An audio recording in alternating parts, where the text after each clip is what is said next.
Hello everyone and welcome back to the Horror Hut. Now, I know a lot of you use these videos to sleep, so before you drift off I thought it would be a fun idea if everyone can leave a comment to let me know where you are listening from in the world. Also like and subscribe if you are enjoying the episodes. Right, let's get comfy and relax and let's begin. I took the job as a security guard at the warehouse to help pay the bills. It was a quiet place, and the night shifts were usually uneventful. The warehouse was huge, filled with crates and pallets stacked high, with narrow aisles in between. I spent my shifts walking the perimeter, checking the doors, and making sure everything was secure. One night, as I was making my rounds, I heard a noise coming from the back of the warehouse. It was a faint clinking sound, like metal against metal. I stopped and listened, my heart starting to pound. The noise continued, and I knew something was wrong. I moved towards the back, staying close to the walls and trying to be as quiet as possible. As I got closer, the noises became louder, more distinct. I peered around a corner and saw a group of men prying open one of the large loading doors. They were dressed in dark clothes, with masks covering their faces. My first instinct was to confront them, but I knew I was outnumbered. I needed to call for help. I pulled out my phone, but as I did, I accidentally knocked over a metal rod that clattered loudly to the floor. The thieves turned towards the sound, and I ducked back behind the crates, my heart racing. I could hear their footsteps approaching, and I knew I had to move. I crept along the aisles, trying to stay out of sight. I reached the small office at the front of the warehouse and locked the door behind me. I dialed 911 and whispered into the phone, explaining the situation. As I waited for the police, I heard the thieves outside the office. They were trying to break down the door. I looked around for something to defend myself with, but there was nothing but a desk and some old office supplies. The door began to splinter, and I knew I didn't have much time. I spotted an air vent high up on the wall and quickly moved the desk underneath it. I climbed up and removed the vent cover, squeezing myself into the narrow duct just as the door gave way. I crawled through the vent, trying to stay quiet. The duct led me to another part of the warehouse, and I carefully pushed open the vent cover and climbed out. I was in the far corner of the building, far from the thieves but still trapped inside. I needed to find another way out. I moved through the aisles, keeping low and listening for any signs of the thieves. I could hear them moving around, shouting to each other. They knew I was still inside, and they were looking for me. I reached the loading dock and saw a small door that led outside. I tried the handle, but it was locked. I needed a key, and I remembered that the keys were kept in the office. I had to go back. I retraced my steps, moving as quickly and quietly as I could. When I reached the office, I could see the thieves were no longer inside. I slipped in and grabbed the keys from the desk drawer. Just as I turned to leave, one of the thieves spotted me. He shouted, and I bolted for the door. I could hear them chasing me, their footsteps echoing through the warehouse. I reached the loading dock and fumbled with the keys, my hands shaking.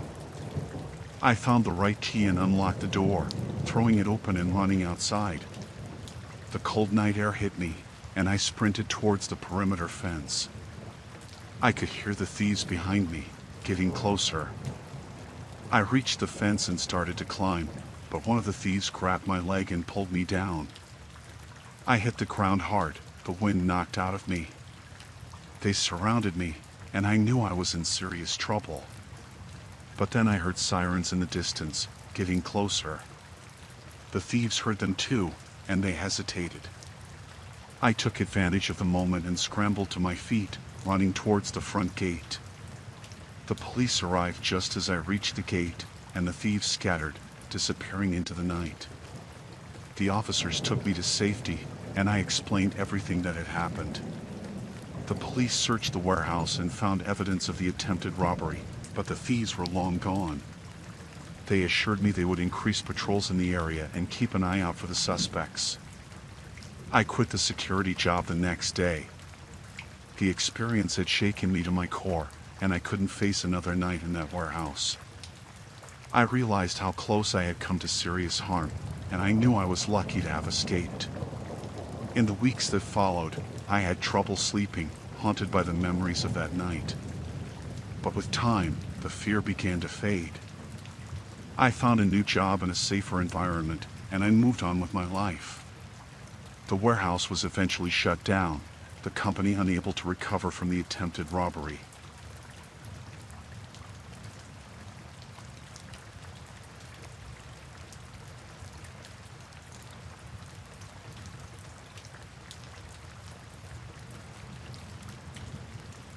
The day started out clear and bright, perfect for a solo boat trip on the lake. I had packed my things and set off in the early morning, excited for a peaceful day on the water. By midday, the sky began to darken, clouds rolling in quickly and unexpectedly. I was about halfway across the lake when the storm hit. The wind picked up, turning the calm water into a choppy, violent mess. I tried to steer the boat back to shore, but the waves were too strong. Within minutes, the boat capsized, throwing me into the cold, turbulent water. Panic set in as I struggled to stay afloat, but I forced myself to stay calm and focus on swimming. The shore seemed so far away, but I knew I had no other choice. I swam with all my strength, the storm raging around me, rain pelting down, and thunder roaring overhead. After what felt like hours, I finally reached the shore. Exhausted and shivering, I dragged myself onto the rocky beach. I lay there for a moment, catching my breath, before looking around to get my bearings. It was then that I noticed the flicker of lights through the trees. Curious and desperate for help, I stumbled towards the lights. As I got closer, I heard voices, low and urgent. I moved quietly, not wanting to startle anyone, but what I saw stopped me in my tracks. A group of men were gathered around a large wooden crate, clearly involved in some sort of illegal activity. I ducked behind a bush, my heart pounding. I had to get out of there before they saw me. I turned to leave, but the ground shifted beneath my feet, and I slipped, sending a shower of pebbles down the slope. The men looked up, their eyes scanning the darkness. I held my breath, praying they wouldn't see me. One of the men barked out an order, and a few of them started in my direction. I couldn't wait any longer. I bolted, running as fast as I could through the trees, my wet clothes clinging to me and slowing me down. I could hear them behind me, shouting and crashing through the underbrush. I knew I had to find somewhere to hide, but the forest offered little cover. I spotted a large, hollowed-out tree and dove inside, pulling my legs up and trying to make myself as small as possible. The men passed by, their flashlights sweeping the forest floor. I held my breath, willing myself to be invisible. They moved on, their voices fading into the distance. I waited a few more minutes before cautiously peeking out. The coast seemed clear, but I knew I couldn't stay in the tree forever. I needed to find a way to signal for help. I remembered passing a ranger station on my way to the lake, and I decided to head in that direction. I moved carefully, keeping to the shadows and avoiding any paths that might lead back to the criminals. The storm had started to let up, but the forest was still dark and ominous. Every sound made me jump, fearing that the men might find me. After what felt like hours, I finally saw the faint outline of the ranger station through the trees. I approached cautiously, not wanting to run into any more trouble. The station was dark and empty, but I found a radio inside. I fumbled with the controls, my hands shaking, and managed to get it working. I called for help, my voice barely above a whisper. There was a long pause before I heard a crackling response. Relief flooded through me as I explained my situation.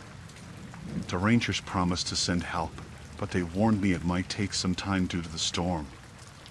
I hunkered down in the station, hoping that the criminals wouldn't find me before the Rangers arrived. Every creak of the building and rustle of the wind set my nerves on edge. Hours passed, each one feeling like an eternity. I dozed off a few times, only to jerk awake at the slightest noise. The fear of being found kept me alert, my eyes darting to every shadow and my ears straining for any sound. Finally, I heard the sound of engines approaching. I looked out the window and saw the lights of the Ranger vehicles. Relief washed over me as I stepped outside, waving to get their attention. The Rangers rushed to my side, and I quickly explained what had happened. They assured me that they would handle the criminals and escorted me to safety. As we drove away, I couldn't help but look back at the dark forest, the fear still lingering in my mind. The Rangers took me to their headquarters, where I gave a full statement. They promised to keep me updated on their investigation and arranged for someone to take me home. The drive back was quiet, the events of the night replaying in my mind. I was grateful to be safe, but I knew it would take a long time to forget what had happened. Over the next few days, I received updates from the Rangers. They had managed to apprehend the criminals who were involved in a smuggling operation. The area was now being closely monitored to prevent any future illegal activities. The experience had shaken me deeply, but it also made me realize the importance of staying vigilant and prepared. I decided to take a break from solo trips for a while, focusing on activities closer to home.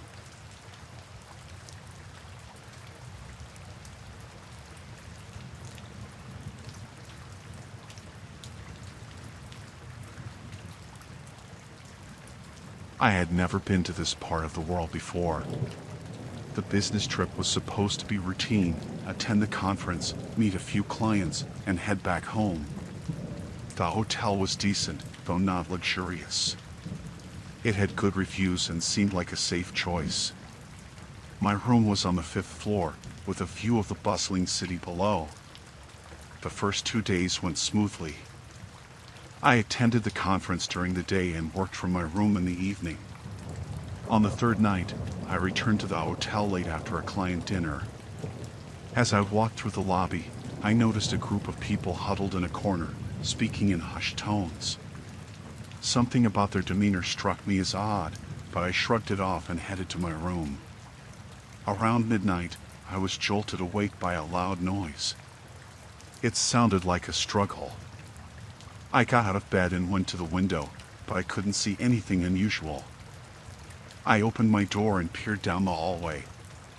It was empty, but I could hear muffled voices coming from one of the rooms nearby. Curiosity got the better of me. I stepped out into the hallway, moving quietly toward the source of the noise. As I got closer, the voices became clearer. They were speaking in a language I didn't understand, but the tone was unmistakable.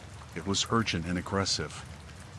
I decided to head back to my room and call the front desk. As I turned to leave, a door down the hall creaked open. I quickly ducked into a nearby alcove, my heart pounding. A man stepped out into the hallway, looking around suspiciously. He was tall and burly, with a scar running down his cheek. He spoke into a walkie-talkie and then disappeared back into the room. I stayed hidden for a few more minutes, then quietly made my way back to my room. Once inside, I locked the door and sat on the edge of the bed, trying to make sense of what I had seen.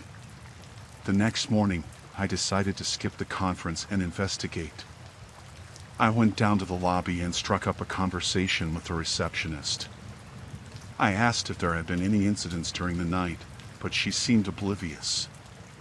Her smile was forced, and she quickly changed the subject. I spent the day in the city, trying to shake off the unease. When I returned to the hotel in the evening, the atmosphere had changed. The lobby was almost empty, and the staff seemed tense. I took the elevator to my floor, and as I stepped out, I saw the same man with the scar. He was talking to another man, and they both glanced at me as I walked by. I hurried to my room, locked the door, and pulled out my laptop. I started researching the hotel and the area. What I found made my blood run cold. There had been rumors of human trafficking rings operating in the city, and some of the hotels were allegedly involved. I was in the middle of reading when there was a knock at my door. I froze, my mind racing. I didn't know what to do. The knock came again, more insistent this time. I closed my laptop and approached the door cautiously. "Who is it?" I called out, trying to keep my voice steady. "Room service," a voice replied. "I didn't order anything," I said. There was a pause, and then the voice said, "We need to check the minibar." I didn't believe them for a second. My mind flashed back to the men in the hallway. I needed to get out of there. I grabbed my backpack, threw in my essentials, and went to the window. The fire escape was just within reach. I opened the window and climbed out, careful not to make any noise. As I made my way down the fire escape, I heard the door to my room being forced open. My heart pounded in my chest as I descended the metal stairs as quickly and quietly as I could. When I reached the ground, I ran to the nearest street and flagged down a taxi. I didn't feel safe until we were miles away from the hotel. I asked the driver to take me to the police station, where I reported everything I had seen. The officers took my statement seriously and assured me they would investigate. They arranged for me to stay in a different hotel, one they trusted. I spent the next few days trying to focus on my work, but the events at the hotel haunted me. A few days later, I received a call from the police.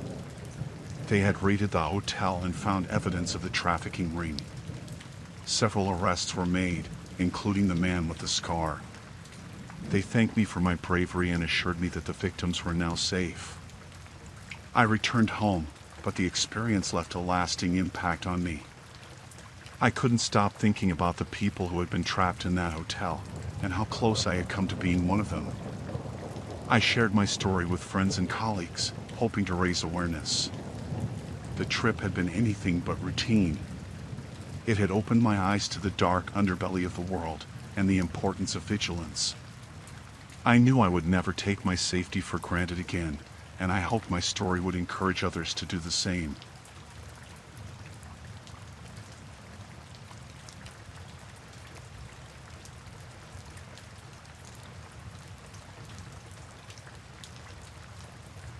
I had been working as a grocery delivery driver for a few months.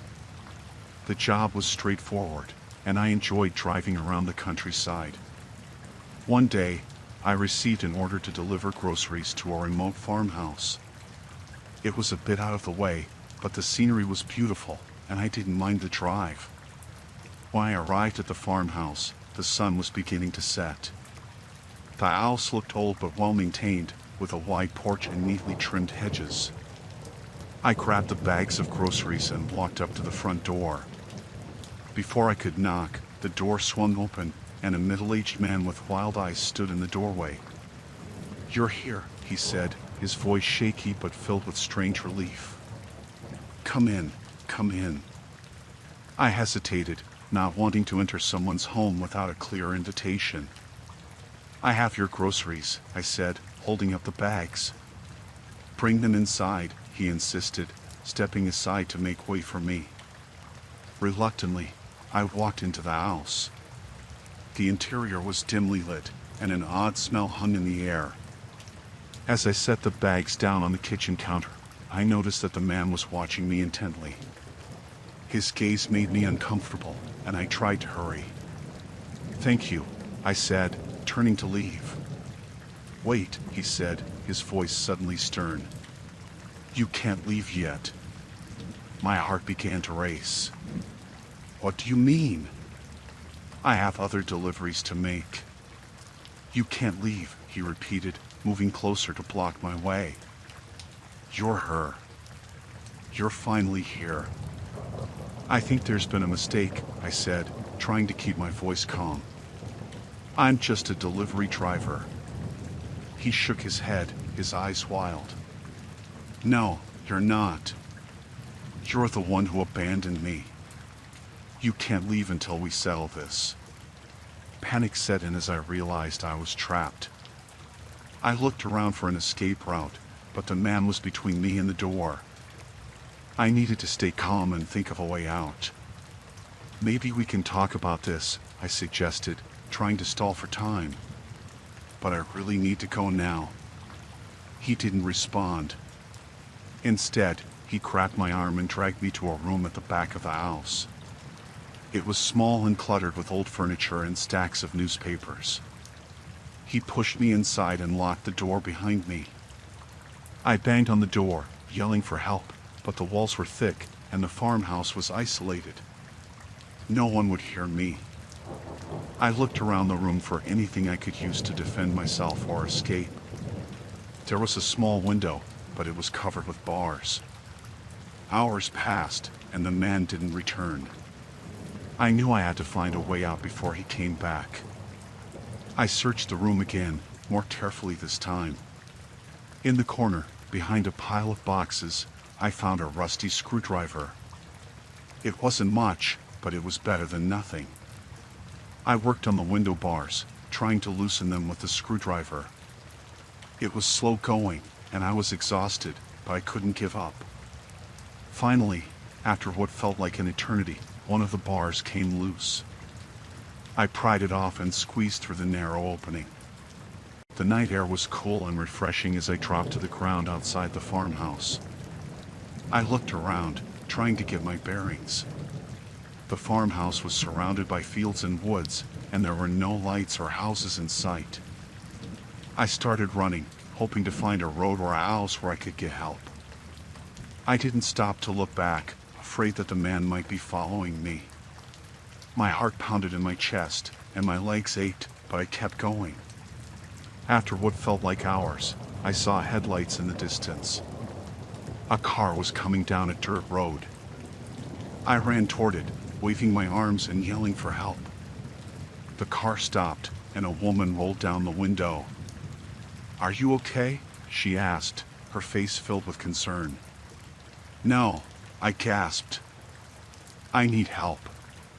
Please, call the police." She unlocked the car door, and I climbed inside. As she drove away, I told her what had happened. She called the police, and they met us at a nearby gas station. The police took my statement and went to the farmhouse. They found the man and arrested him. It turned out he had a history of mental illness and had been living alone for years, obsessed with the idea that someone had wronged him. I was shaken but grateful to be safe. The experience haunted me for weeks, but I tried to focus on the positive. I had escaped and survived. I returned to work, but I was more cautious, always aware of my surroundings. Delivering groceries seemed mundane compared to what I had been through, but I couldn't shake the feeling that something like that could happen again. I decided to look for a new job, one that didn't involve going to remote locations alone. As time passed, the memories began to fade, but I never forgot the fear and desperation I felt that night.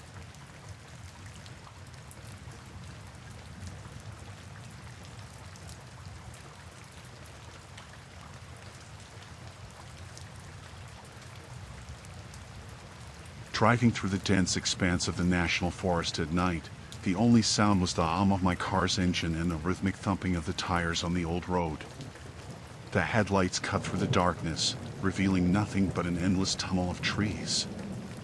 As I rounded a bend, I saw a figure on the side of the road, frantically waving. I slowed down and saw it was a woman, her face pale and distressed. She looked like she was in trouble. I pulled over and rolled down the window. "Are you okay?" I asked, trying to keep my voice steady. "My car broke down," she said, pointing into the trees where I could barely make out the silhouette of a vehicle. "I need help." I hesitated, glancing around. The forest was eerily silent. "All right," I said, opening the door. "Let's see what we can do." As soon as I stepped out, two men emerged from the darkness, one of them holding a tire iron. My heart pounded as I realized I'd been set up. "Get back in the car," one of the men shouted, waving the tire iron threateningly. I didn't wait to see what they'd do next. I bolted into the forest, branches scratching my face and tearing at my clothes. I could hear them shouting behind me, but I didn't dare look back. The forest was a labyrinth, each tree looking the same as the last. My breathing was ragged, and I knew I had to find somewhere to hide. I spotted a fallen tree with a hollow beneath it and squeezed inside, trying to quiet my breathing. I heard them crashing through the underbrush, cursing and calling out to each other. They were getting closer. I held my breath, praying they wouldn't find me. One of them passed so close I could see his shoes through the gaps in the leaves. He stopped, looking around, and I thought for sure he'd seen me. But then he moved on, and I exhaled, trying to stay as quiet as possible.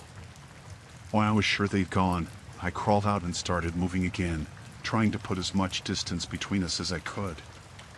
The forest was disorienting, and I had no idea which direction to go. I stumbled upon a stream and decided to follow it, hoping it would lead me to a road or a house. My mind was racing, and I couldn't shake the image of the woman's face, so convincing in her distress. Hours seemed to pass, and the forest didn't let up. I was exhausted, my body aching from the frantic run. I finally came across a small clearing and collapsed behind a large rock, trying to gather my strength. Suddenly, I heard voices again. They were still searching for me. I peered over the rock and saw their flashlights sweeping through the trees. They were relentless, and I knew I had to keep moving. I crawled through the underbrush, keeping low and quiet. Every snap of a twig sounded like a gunshot in the silence, but I couldn't afford to stop. The forest was a maze, and I felt like a rat trying to escape a trap. Just when I thought I couldn't go any further, I saw a faint light through the trees. I moved towards it, my heart lifting with hope. It was a cabin, a small, dilapidated structure, but it was a potential refuge. I reached the cabin and tried the door. It was locked, but I found a window that was loose and managed to pry it open.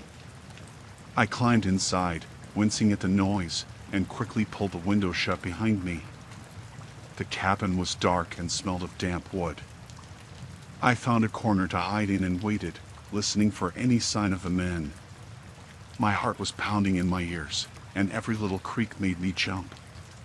I must have dozed off because I was jolted awake by the sound of footsteps outside. My blood ran cold. They were close. I could hear them talking, their voices low and menacing. One of them tried the door, and I held my breath, praying they wouldn't get inside. After a tense moment, they moved on, their voices fading into the distance. I waited a long time before I dared to move. When the forest was silent again, I climbed out the window and continued my escape. Dawn was breaking, and I knew I had to find help soon. My body was sore, and my clothes were torn, but I couldn't give up. I followed the rising sun, hoping it would lead me out of the forest. Finally, I stumbled upon a dirt road and followed it until I saw a small ranger station. Relief flooded through me as I approached, waving frantically. A ranger came out, looking concerned. "What happened?" he asked, taking in my disheveled appearance. I told him everything, and he immediately radioed for help. The authorities arrived and took my statement, and a search party was sent out to find the men. They found the woman's car, but the men had vanished. I was taken to a hospital to be checked over, and though I was physically fine, the terror of that night stayed with me for the rest of my life.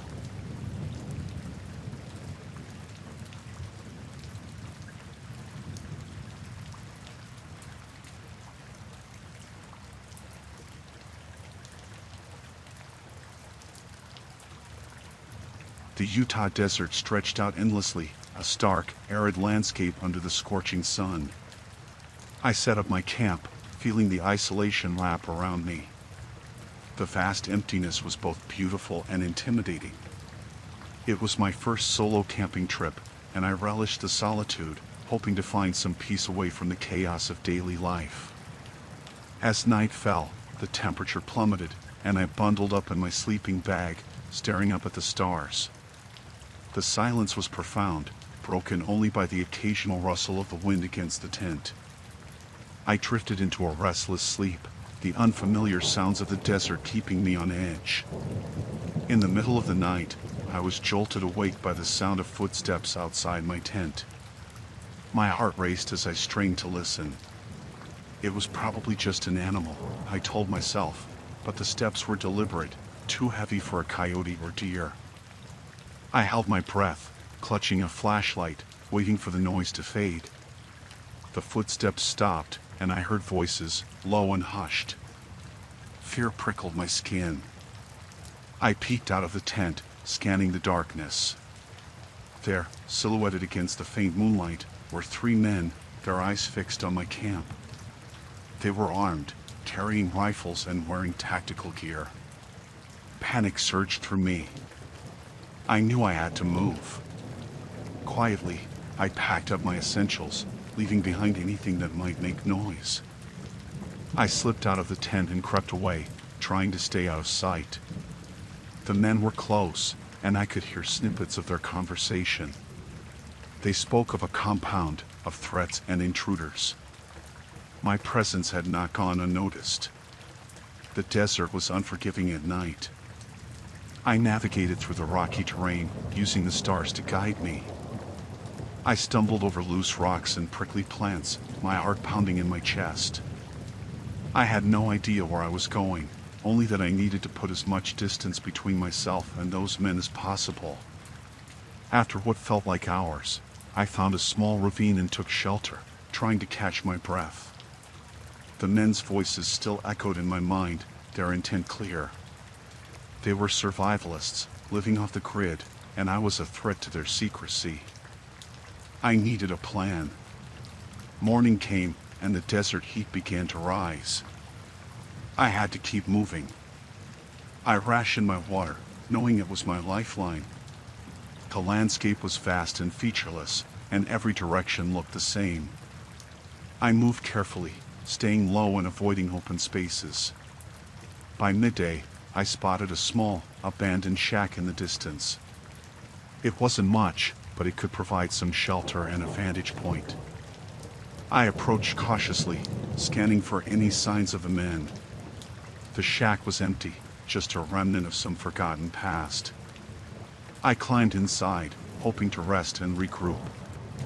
As I settled in, I heard the sound of an engine. My pulse quickened. I peered out and saw a truck approaching, dust trailing behind it. It was the survivalists. They were still searching for me. I had to think fast. I found an old, rusted knife in the shack, not much, but better than nothing.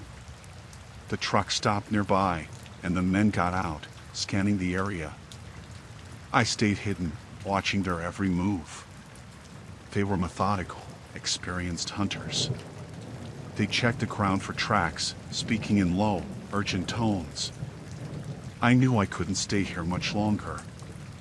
When they moved to search the opposite side of the shack, I slipped out and ran. The desert offered little cover, but I used what I could, darting between rocks and shrubs. I could hear them shouting, realizing I was on the move again. I ran until my legs burned and my lungs felt like they would burst. I found another ravine, deeper and more hidden, and collapsed inside, trying to stay as quiet as possible. The men's voices grew distant, and I hoped I had finally lost them. Night fell again, and I knew I couldn't keep this up much longer. My water was nearly gone, and the desert was taking its toll. I needed to find help. I decided to head towards the nearest road, hoping to flag down a passing car. The journey was grueling. I moved slowly, conserving my energy and avoiding any signs of the men. As dawn broke, I saw a glimmer of hope, a faint line in the distance that looked like a road. I pushed on, driven by desperation. Reaching the road, I waited, hiding behind a rock. It wasn't long before I saw headlights approaching. I stumbled out, waving frantically. The car slowed, and the driver, a kind-faced older man, rolled down the window. "What happened to you?" he asked, eyes wide with concern. "Please, I need help," I managed to say, my voice hoarse. "There are men in the desert. They're after me." He didn't ask questions, just opened the door and let me in. We drove away quickly, leaving the desert and its horrors behind. I told him everything, and he took me to the nearest town, where I contacted the authorities. The police launched a search for the survivalists, but they were ghosts in the vast desert, their compound well hidden.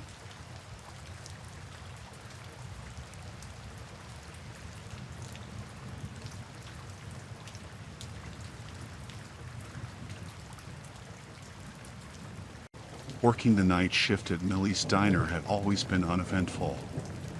The small, rural town rarely saw much excitement, and most of the regulars were friendly folks. I had been there for over a year, enjoying the quiet nights and the occasional chat with lonely truck drivers or late-night travelers. It was a routine, comfortable job. That night started like any other. The clock showed a little past midnight when the door's bell chimed, signaling a new customer. I looked up to see a man walk in. He had an unsettling presence, tall, unkempt hair, and a nervous energy that set me on edge. He slid into a booth at the corner, far from the windows and the exit. I grabbed a menu and approached him, plastering on my usual smile. "Good evening. Can I get you something to drink?" He looked up, his eyes cold and assessing. "Coffee. Black." His voice was deep and carried an edge that made me uneasy. I nodded and returned to the counter, feeling his gaze follow me. As I poured the coffee, I noticed the wanted poster on the bulletin board behind the counter. A chill ran down my spine. The sketch on the poster looked eerily similar to the man in the booth. I tried to remain calm as I brought him his coffee. "Here you go. Anything else?" He shook his head, ice never leaving me. "Just the coffee." I walked back to the counter, my mind racing. The poster described a serial killer who had been on the run for months, last seen in a town not too far from here. I had to be sure. I glanced at the TV hanging in the corner, which was tuned to a news channel. The sound was off, but the headline scrolling across the screen confirmed my fear: serial killer still at large. My heart pounded as I pretended to tidy up behind the counter, keeping one eye on him. I needed to call the police, but the phone was behind him, near the restrooms. As I plotted my next move, he stood up and walked toward the counter, coffee in hand. "Refill?" he asked, his tone casual but his eyes predatory. "Of course," I said, forcing a smile. I took the cup and turned to the coffee pot, my hands shaking. I had to think fast. As I poured, I noticed my cell phone under the counter. It was risky, but I had no choice. I handed him the cup, and as he took a sip, I discreetly grabbed my phone and sent a quick text to my friend Lucy, who was a local deputy. "Help. Millie's. Now." The man returned to his booth, and I prayed Lucy would see the message. Minutes dragged by, feeling like hours. The diner was eerily quiet, the ticking of the clock amplifying my fear. He finished his coffee and stood up again, this time moving toward the door. Relief washed over me, but it was premature. He stopped halfway and turned, his eyes locking onto mine. "You look familiar," he said slowly, his voice dripping with suspicion. "Have we met before?" "I don't think so," I replied, my voice trembling. "I just have one of those faces." He stared at me for a long moment, then walked back to the booth. My pulse quickened. He knew. I could see it in his eyes. I needed to get out, but how? The kitchen had a back door, but I'd have to get past him to reach it. Suddenly, the doorbell chimed again. I looked up to see Lucy and two other deputies walk in. Relief flooded me, but I kept my face neutral, not wanting to alert the man. Lucy glanced at me, and I gave a barely perceptible nod. "Evening," Lucy said, approaching the counter. "Just grabbing a coffee." "Busy night?" I forced a smile. "Not too bad. Just the usual crowd." The man tensed, his eyes darting between me and Lucy. He sensed something was off. Lucy moved casually, placing herself between him and the door. "Mind if I use your restroom?" "Go ahead," I said, trying to keep my voice steady. As Lucy walked past him, the man bolted, pushing her aside and making a dash for the door. The other deputies reacted instantly, tackling him to the ground. He fought fiercely, but they managed to subdue him and cuff his hands behind his back. The diner was filled with the sounds of struggle and shouted commands. I backed away, pressing myself against the counter, watching in shock as they dragged him outside. Lucy came back in, slightly out of breath but smiling reassuringly. "You okay?" she asked, placing a hand on my shoulder. I nodded, tears welling up in my eyes. I recognized him from the poster. I didn't know what to do. "You did great," Lucy said. "Your message probably saved your life." I spent the rest of the night giving statements and trying to calm my nerves. The diner, usually my safe haven, now felt tainted by the fear and danger I had experienced. But as the dawn broke, I felt a sense of relief. The man was in custody, and I was safe. The next day, the diner was back to its usual quiet, and the regulars came in, chatting and laughing as if nothing had happened.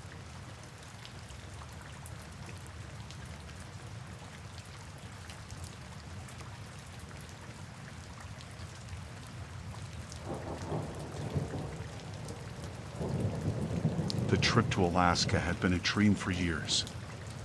I saved up for months to afford the gear and the plane ticket. I planned to spend 2 weeks in the remote wilderness, far from the trappings of modern life. My friends thought I was crazy, but I needed the solitude, the escape from the constant buzz of the city. On the third day of my trip, I set up camp near a clear, cold stream.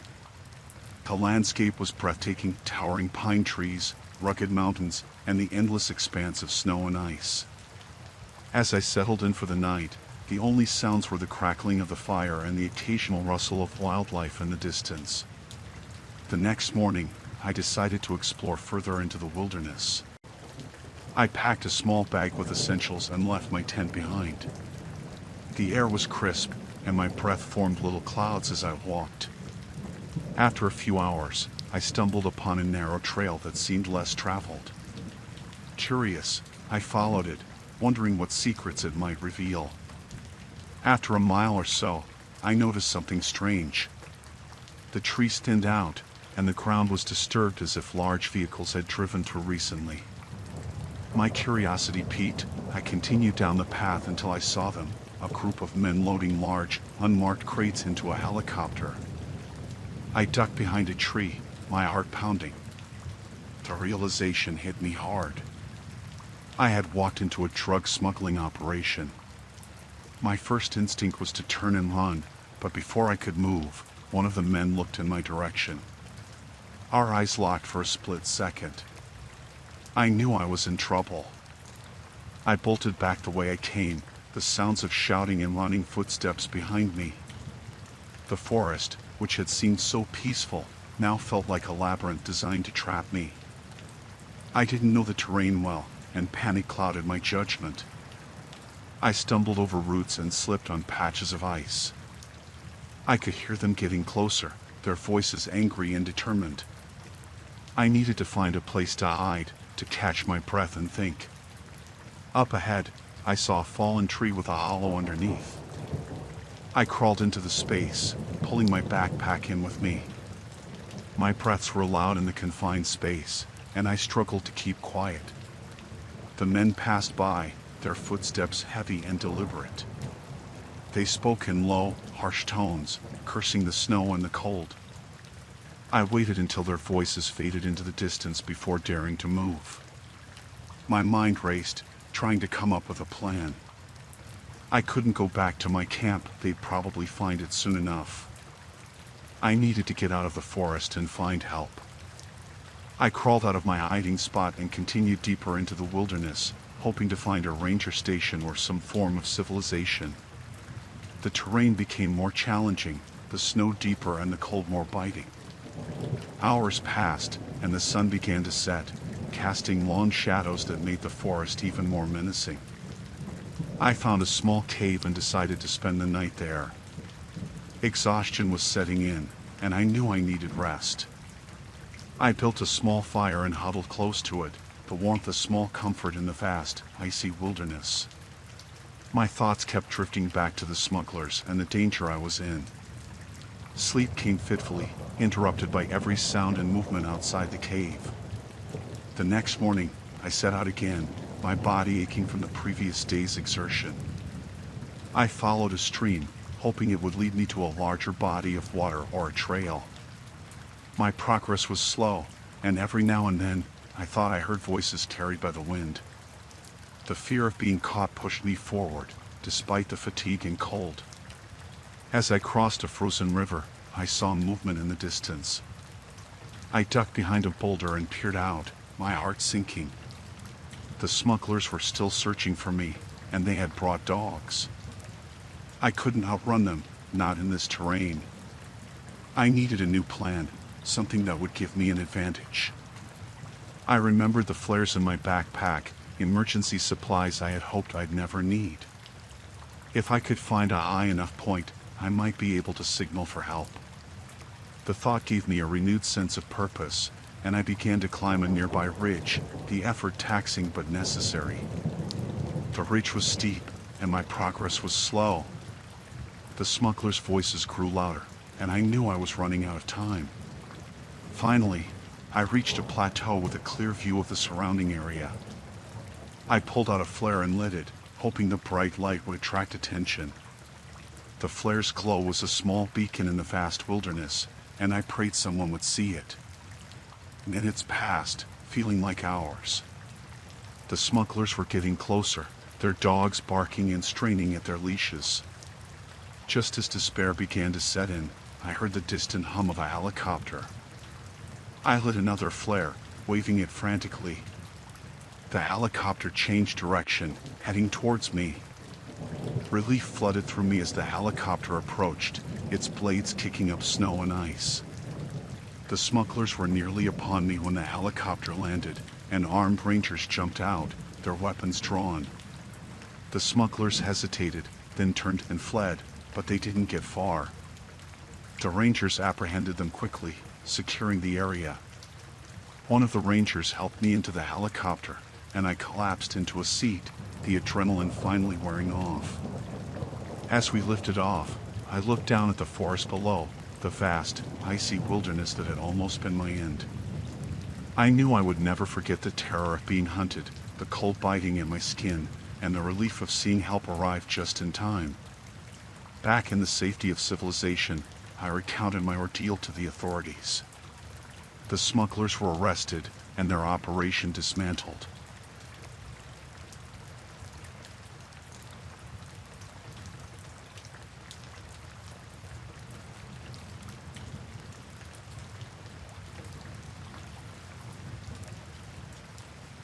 Working the graveyard shift at a 24-hour gas station in the middle of nowhere was not my idea of a dream job, but it paid the bills.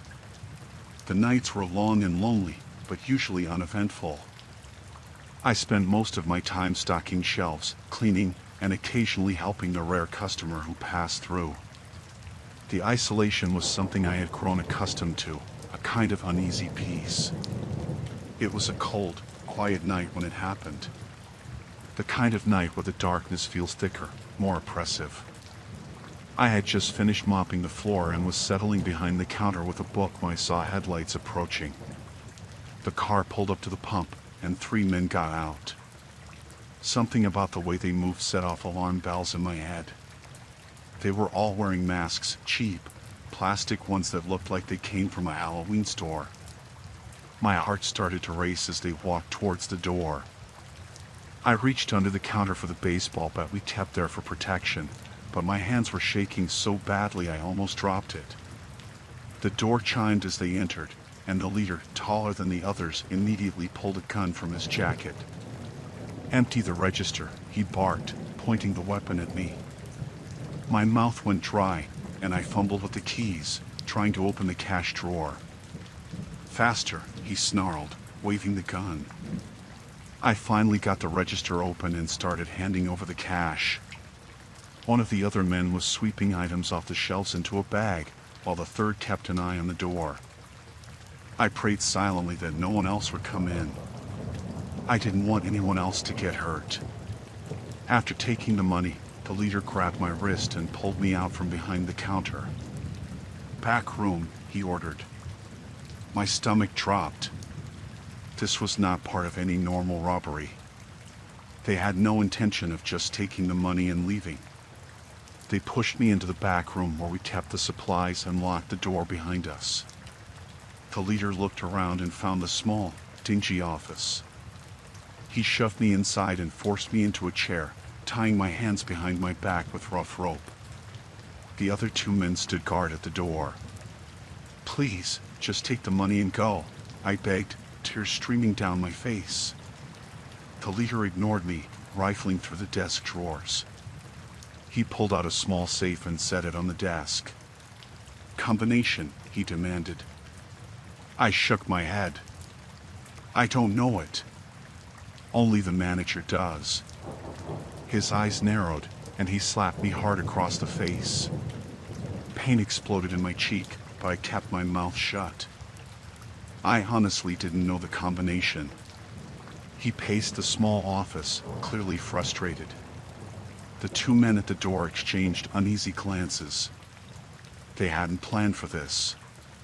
Finally, the leader stopped pacing and turned to me, his eyes cold and calculating. "We can't leave any witnesses," he said, almost casually. My blood ran cold. They were going to kill me.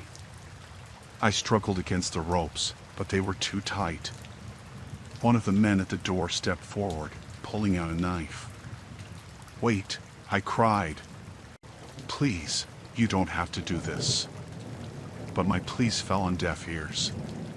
The man with the knife advanced, and I closed my eyes, bracing for the worst. Suddenly, the sound of sirens pierced the night. The men froze, their heads snapping towards the door. Someone must have seen something and called the police. Hope flared in my chest. Maybe I wasn't going to die tonight. The leader cursed and motioned for the others to follow him. They ran out of the office, leaving me tied to the chair. I heard the front door chime as they fled into the night. The sirens grew louder, and moments later, the back room door burst open, and a police officer rushed in. "Are you all right?" he asked, cutting the ropes that bound my wrists. I nodded, sobbing with relief. He helped me to my feet and led me out of the office. Outside, the parking lot was filled with flashing lights and police cars. The robbers were nowhere in sight. The officers took my statement, and I described the men as best as I could. They assured me they would do everything they could to catch them. As the adrenaline wore off, I realized how close I had come to dying. The terror of those moments in the back room would stay with me forever. The gas station was closed for the rest of the night, and my manager came in to make sure I was okay. He offered to drive me home, but I asked him to take me to the hospital instead. My cheek was swelling from the slap, and I wanted to make sure there were no other injuries. At the hospital, the doctors checked me over and confirmed I had no serious injuries, just a bruise on my face and some rope burns on my wrists. They gave me something to help me sleep, and I spent the night there, too shaken to go home. The next day, I woke up feeling sore and exhausted. My manager called to let me know the gas station would remain closed for a few days while the police investigation continued. I was grateful for the time off. I needed to process what had happened and figure out what to do next. The police never caught the robbers. They had vanished into the night, leaving no trace behind. I couldn't stop thinking about how close I had come to dying, how those men had looked at me with such cold detachment. The fear lingered, a constant shadow in the back of my mind. I decided I couldn't go back to the gas station. The thought of working there again, of being alone in that place, was too much to bear. I quit my job and moved to a different town, hoping a fresh start would help me heal. In time, the nightmares became less frequent and the fear began to fade.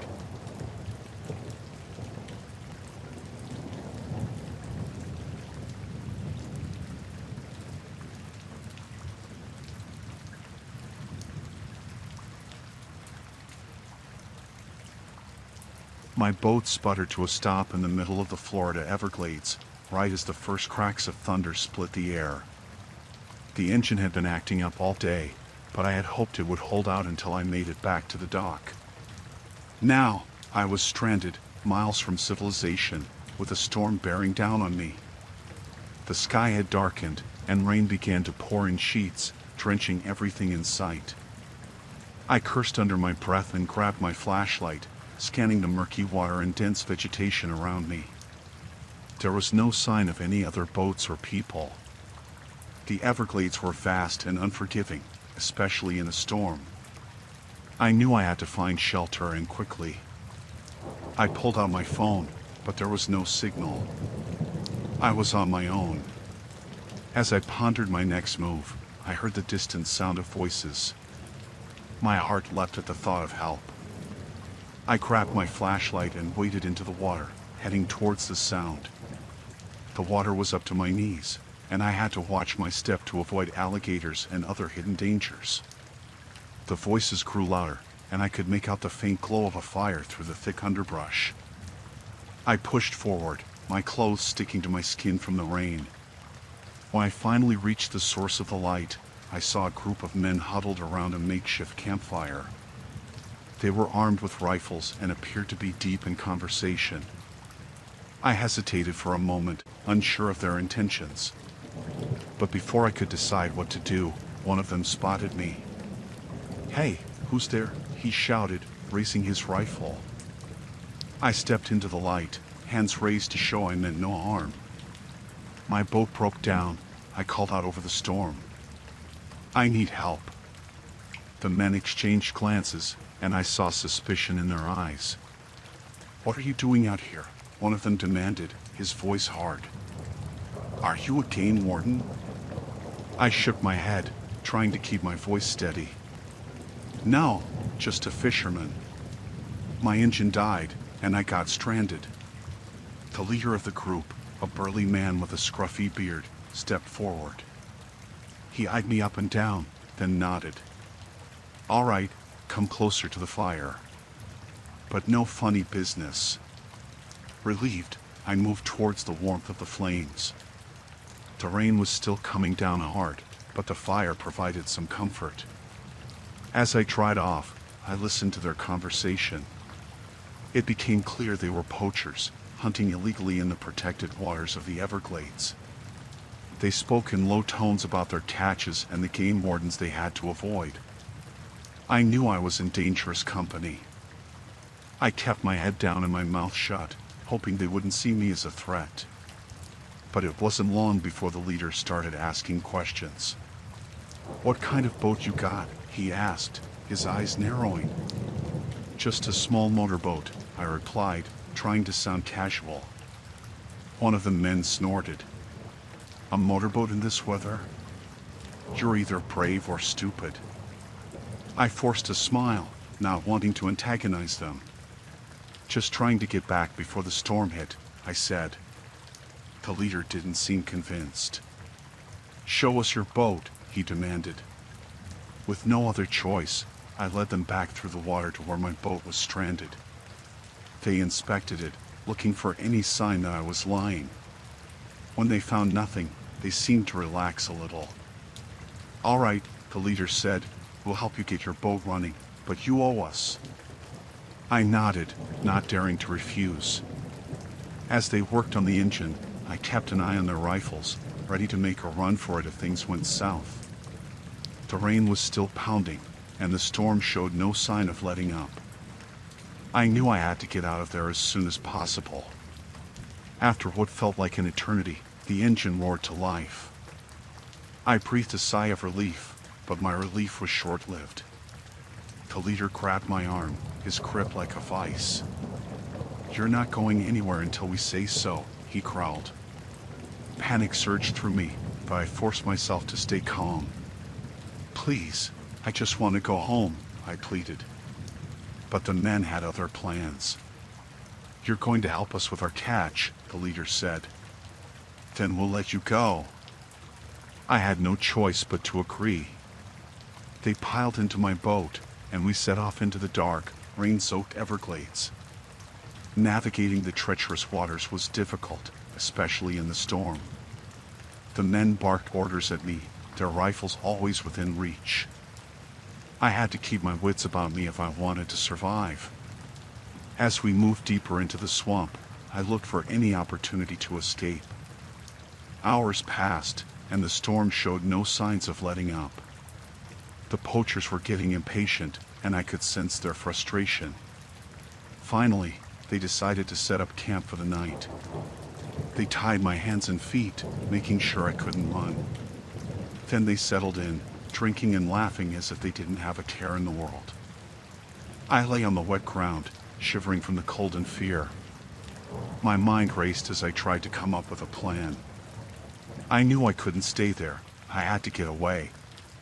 But with my hands and feet bound, escape seemed impossible. I listened to the poachers' conversation, hoping for a distraction. Finally, an opportunity presented itself. One of the men, drunk and careless, stumbled away from the campfire to relieve himself. The others paid him no mind, too engrossed in their own revelry. I seized the moment, wriggling my hands free of the poorly tied knots.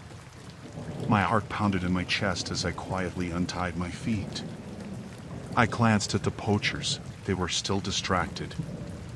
I got to my feet and slipped into the darkness, moving as quietly as possible. The rain masked the sound of my footsteps, and I hoped it would keep me hidden. I made my way through the dense underbrush, trying to put as much distance between myself and the poachers as I could.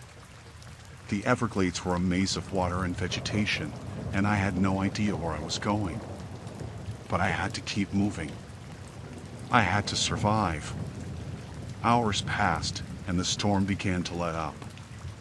The sky lightened slightly, and I could see a little better. I stumbled through the swamp, exhausted and disoriented. I knew the poachers would be looking for me, and I had to stay hidden.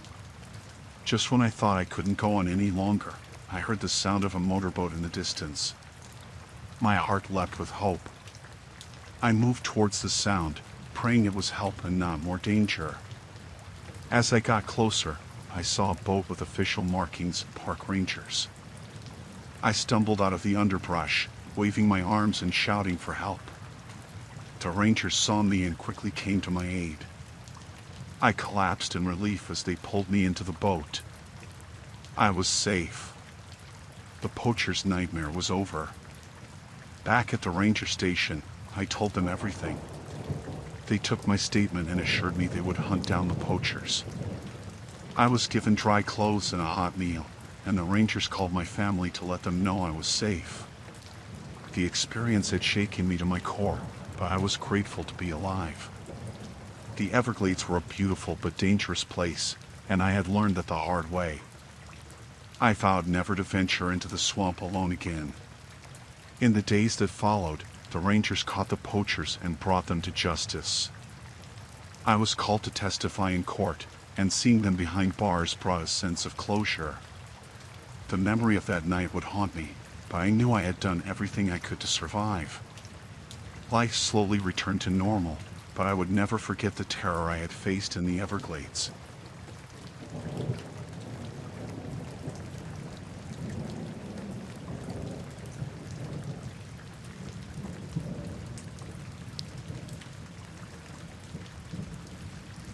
I checked into the luxurious hotel on the Las Vegas Strip, excited for a weekend getaway.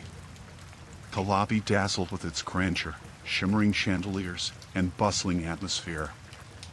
I felt like a star amidst the glittering lights and the hum of slot machines.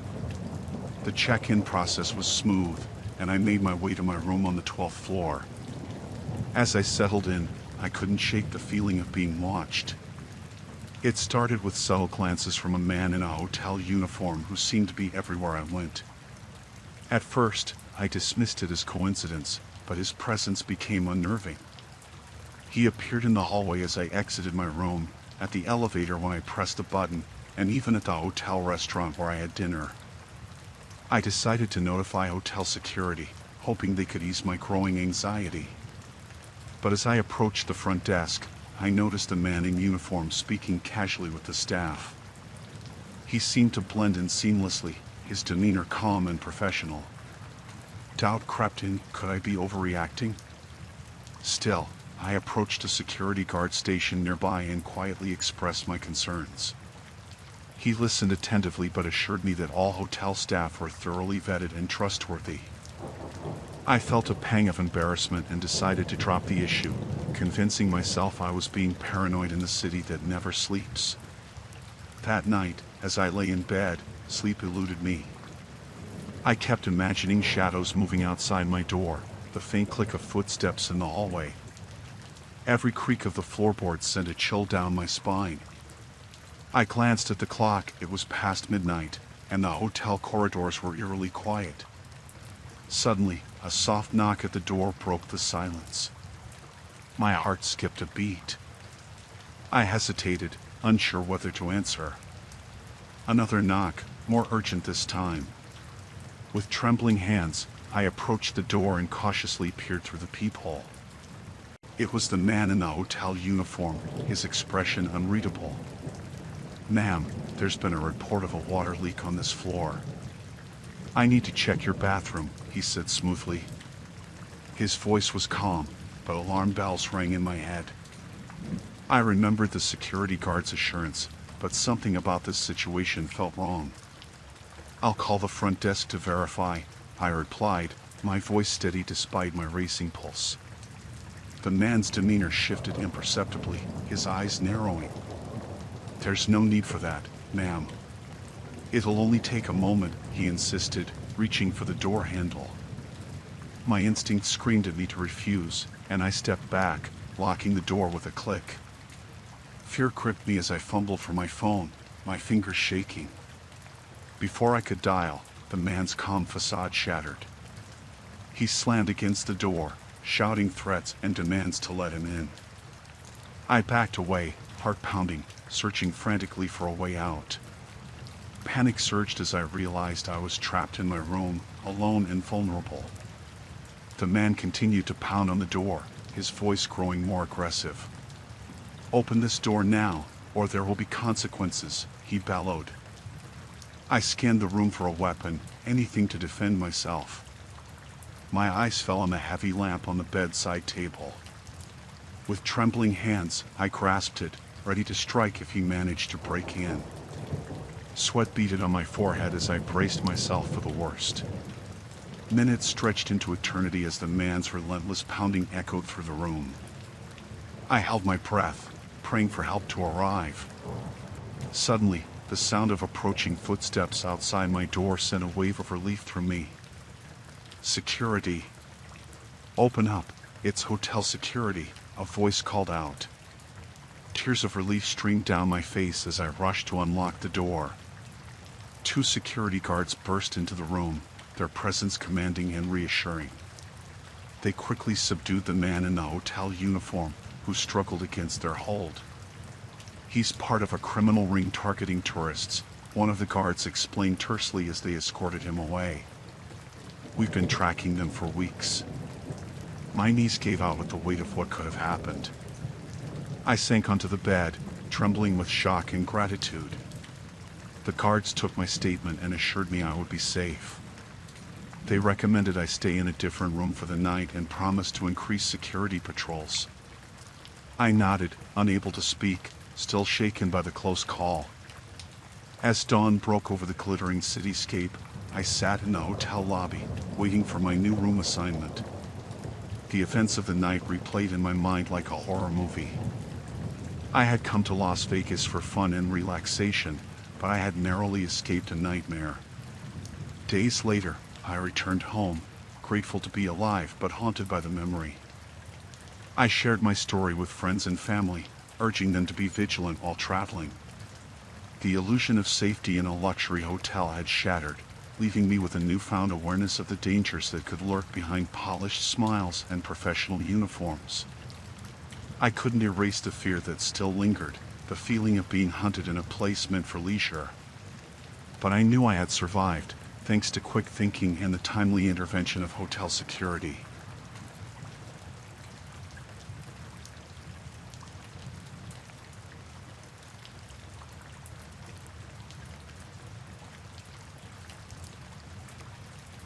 I had been delivering food for a couple of years now, mostly to regular customers in the city's high-rise apartments.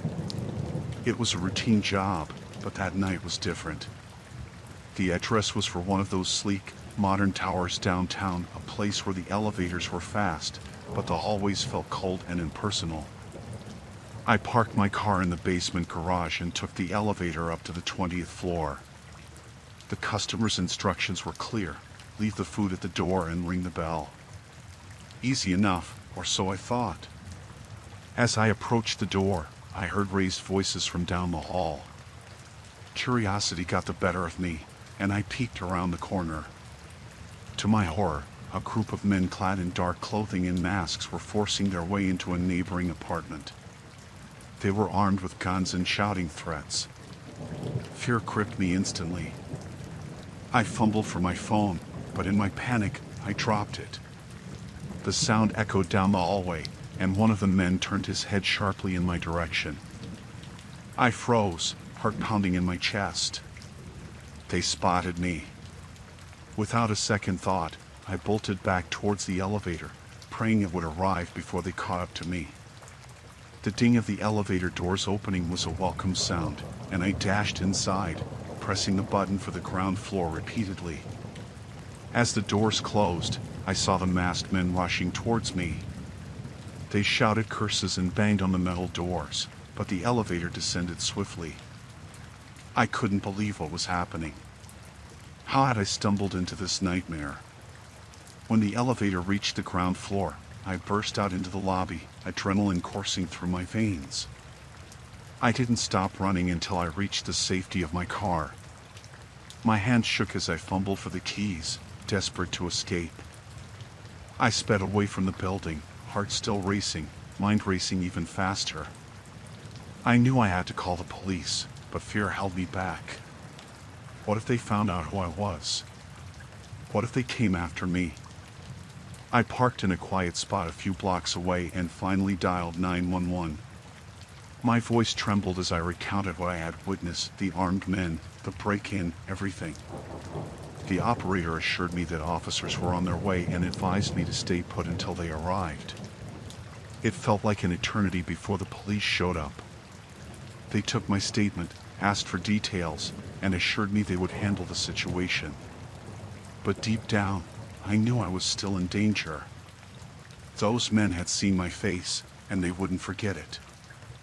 I spent the night in a state of paranoid vigilance, jumping at every sound outside my apartment. Sleep was impossible. Every time I closed my eyes, I saw the masked men and heard their menacing voices. The next morning, I received a call from the police. They had secured the building and arrested several individuals matching the descriptions I had given. It was a relief to know they were off the streets, but the fear lingered. For weeks afterward, I couldn't shake the feeling of being watched. Every car that slowed down as it passed me, every shadowy figure on the sidewalk, it sent chills down my spine. I started taking different routes, constantly looking over my shoulder. I quit my job as a delivery driver soon after. The thought of returning to those high-rise apartments, of encountering those masked men again, was too much to bear. I found work in a quieter part of town, far from the skyscrapers and the memories they held. but the experience changed me. I became more cautious, more aware of the dangers lurking in the shadows. I learned to trust my instincts, to listen to that gut feeling that had warned me that night. To this day, I still wonder what would have happened if I hadn't dropped my phone, if I had stayed hidden in that apartment hallway. Would I have been another victim, caught in the crossfire of a violent gang's search for their target? I try not to dwell on the what-ifs. Instead, I focus on the gratitude for making it out alive, for having the chance to share my story.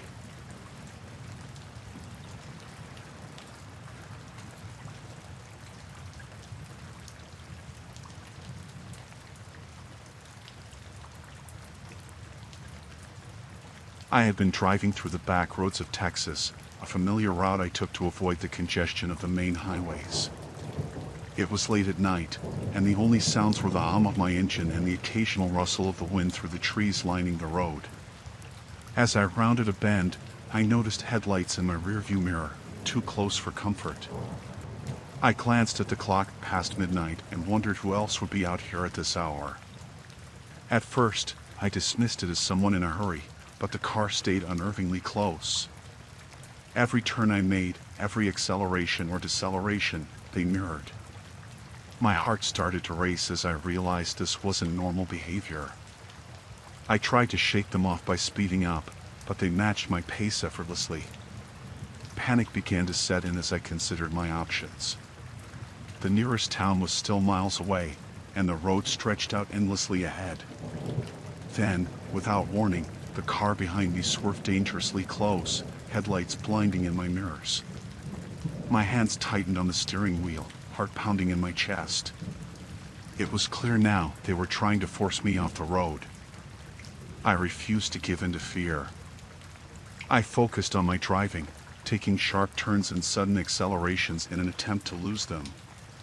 But they were persistent, almost as if they knew the road as well as I did. As I approached a fork in the road, I made a split-second decision to take the less traveled path. The car followed suit, and my heart sank. There was no doubt now they were chasing me with intent. The adrenaline surged through me as I navigated the twists and turns, trying to keep control of my vehicle while staying ahead of my pursuer. My mind raced with questions. Why me? Who were they? What did they want? I glanced at my phone, debating whether to call the police. But the thought of taking my eyes off the road for even a second was too risky. I had to focus on escaping first. Everything else could wait. The pursuit intensified. The car behind me started to edge closer, attempting to overtake. I gritted my teeth, refusing to let them succeed. It was a terrifying game of cat and mouse, played out on the dark, deserted roads of rural Texas. As the minutes stretched into what felt like hours, I saw a glimmer of hope, a small town coming into view. Lights from the gas station and a diner illuminated the horizon, promising safety. I pushed my car to its limits, desperate to reach the sanctuary of the town. The car behind me matched my speed, still too close for comfort. But as I neared the outskirts, I saw a police cruiser parked outside the diner. Relief flooded through me. I honked my horn frantically, hoping to catch the attention of the officers. The car behind me hesitated for a moment, then abruptly turned and sped away into the night. I pulled into the parking lot of the diner, shaking uncontrollably as the adrenaline wore off. The officers approached cautiously, asking me to step out of the car. I explained what had happened, barely able to form coherent sentences. They assured me I was safe now and took down my statement. They promised to patrol the area and keep an eye out for any suspicious vehicles matching the description I provided. As I sat inside the diner, nursing a cup of coffee to calm my nerves, I couldn't shake the feeling of unease. Who were those people? What had they wanted with me? The officers returned with news they hadn't found the car, but they would continue to patrol the area throughout the night. They advised me to stay in town, at least until morning. I heeded their advice, booking a room at a nearby motel. Sleep eluded me that night, Every sound outside the window made me jump. I kept replaying the events in my mind, trying to make sense of it all. The next morning, I drove straight to the nearest police station to follow up on the investigation. They took my report seriously, but without any leads, there was little they could do. I left feeling frustrated and vulnerable. In the weeks that followed, I couldn't shake the paranoia. Every car that followed too closely, every unfamiliar face, my heart would race, my palms would sweat. I started taking alternate routes, avoiding the back roads altogether. Eventually, life returned to normal, or as close to normal as it could be. But the experience had left its mark. I became more cautious, more aware of my surroundings. I never forgot that night in Texas, the terror of being chased through the darkness by someone with unknown intentions. To this day, I still wonder who they were and what they wanted. Was it a random act of aggression, or was I targeted for some reason? I may never know the answer, but I've learned to trust my instincts and never take safety for granted.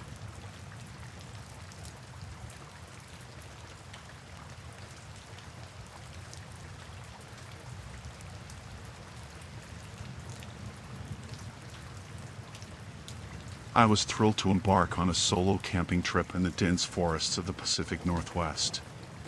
The towering trees, lush greenery, and serene solitude promised a perfect escape from the hustle and bustle of city life.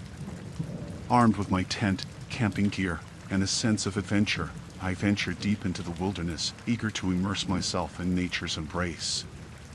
The first few days were blissful. I hiked along winding trails, marveled at cascading waterfalls, and savored the tranquility of the untouched wilderness. As the sun set each evening, I set up camp, enjoying the simplicity of cooking over a crackling fire and falling asleep to the symphony of forest sounds. However, on the third day, while exploring a remote part of the forest, I stumbled upon something that sent a shiver down my spine, a makeshift camp hidden deep within the trees. Tattered tarps served as tents, scattered around a central fire pit surrounded by discarded cans and bottles. It was clear this wasn't an ordinary camper's setup. Unease crept over me as I realized I had stumbled upon something illicit. My mind raced with possibilities. Were these poachers? Drug runners? I dared not linger, fearing whoever had made this camp could return at any moment. I quickly retreated, taking a circuitous route back to my own campsite. Anxiety gnawed at me as I wondered if I had been seen, if they knew I had discovered their hideout. That night, I kept my fire small and my senses sharp, listening intently for any sign of approaching footsteps. The next morning, I debated my next move. Part of me wanted to pack up and leave immediately, but another part was consumed by curiosity and a desire to uncover more. I ultimately decided to stay, albeit more cautiously, keeping my camp well hidden and varying my routines. Days passed without incident, and I began to relax, convincing myself that perhaps the camp had been abandoned or belonged to harmless drifters. But my unease returned one afternoon when I noticed fresh footprints around my campsite, large, heavy boot prints that didn't belong to any hiker I had seen. Fear coiled in my stomach as I realized someone had been watching me, studying my movements. I packed my essentials quietly, trying not to alert whoever was out there.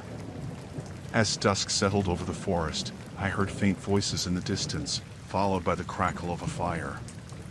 Panic surged through me. They had returned, and they were close.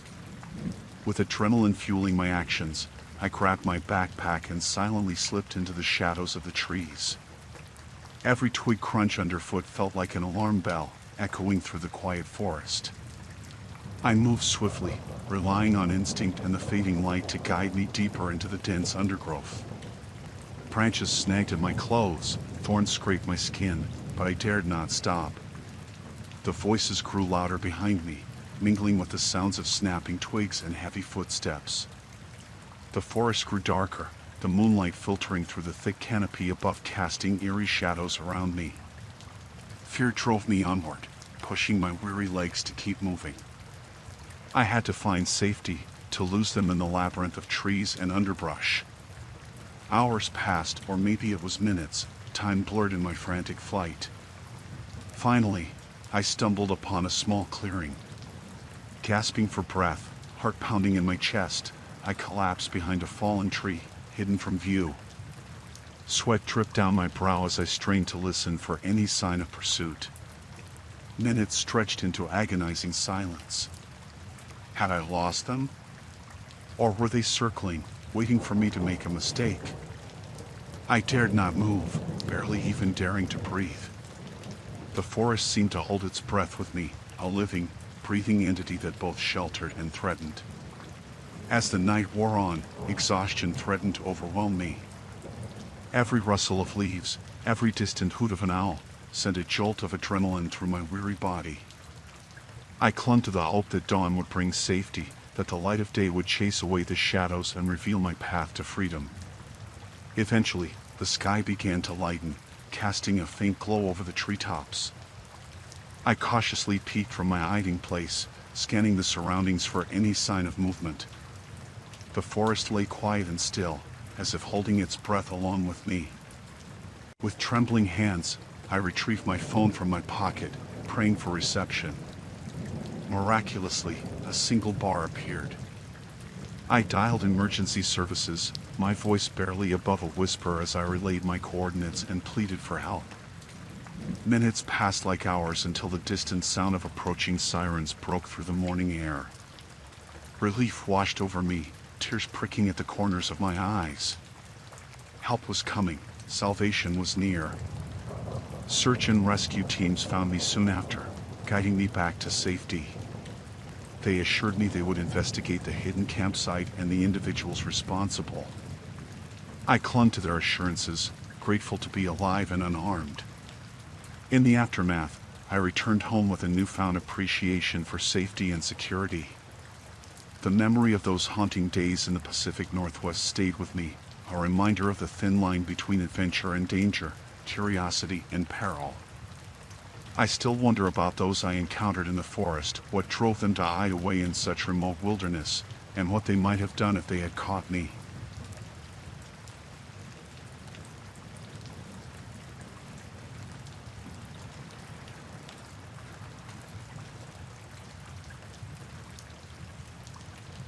Night after night, I walked the hallowed halls of this historic mansion, my footsteps echoing in the darkness. As the overnight caretaker, it's my duty to ensure the preservation of its antiquities and to guard its secrets. The mansion stands stoic, a relic of a bygone era, filled with priceless artifacts and the whispers of those who once dwelt within its walls. Tonight, however, the tranquility is shattered by the intrusion of unwelcome guests. It begins with subtle sounds, soft footsteps that shouldn't be there, whispers that float through the air like ghostly echoes. My senses sharpen as I realize I'm not alone. Instinctively, I move silently, my heart pounding in my chest. Peering around corners, I catch glimpses of shadowy figures moving stealthily through the rooms. Their intent is clear, they seek the mansion's treasures, the valuable antiques that have survived generations. I am torn between fear and duty, knowing I must confront these intruders before they desecrate this place further. The old floorboards creak under my careful steps as I track them, following their trail through dimly lit corridors and musty chambers. The mansion seems to hold its breath, anticipating the clash between its protector and those who would exploit its history for personal gain. In a moment of tension, our paths converge. They see me, a solitary figure in the gloom, and panic flashes across their faces. Their initial shock gives way to desperation as they realize I am not merely an obstacle but a witness to their crime. The leader, a burly man with eyes hardened by greed, raises a weapon, a glint of metal in the dim light. Time slows to a crawl as I brace myself, adrenaline surging through my veins. They advance, their footsteps heavy and purposeful, intent on silencing me permanently. I retreat, maneuvering through the labyrinthine mansion, seeking sanctuary in its shadows. The echoes of their pursuit resonate through the halls, mingling with the whispers of the mansion's past. I duck into a forgotten alcove, pressing myself against the cool stone walls, trying to steady my breathing. The weight of history presses down upon me, a silent witness to the unfolding drama. Minutes stretch into eternity as I wait, listening for any sign of their approach. The mansion groans around me, settling into the night as if urging me to uncover its secrets. Fear gnaws at my resolve, but duty compels me to protect this place, to defend its legacy against those who would plunder it. A faint scrape of boot on ancient wood alerts me to their proximity. They move like shadows, their figures obscured by the darkness. Panic threatens to overwhelm me, but I steel myself, knowing I cannot falter now. I clutch a nearby artifact, a relic from a forgotten era, as if drawing strength from its storied past. They draw closer, their footsteps echoing louder with each passing moment. The leader's voice cuts through the silence, a low growl tainted with menace. They are determined, relentless in their pursuit of both riches and silence. But I am determined too, driven by a fierce loyalty to this place that has become my charge. A flicker of movement, a silhouette against moonlight streaming through a dusty window, betray their position. With a surge of adrenaline, I confront them, my voice echoing through the chamber with a command born of desperation and defiance. They hesitate, caught off guard by my unexpected defiance. In that moment of hesitation, the balance shifts.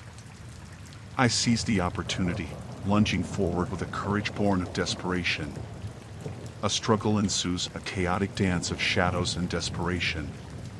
The mansion bears witness to our clash, its walls echoing with the sounds of conflict and the shattering of fragile peace.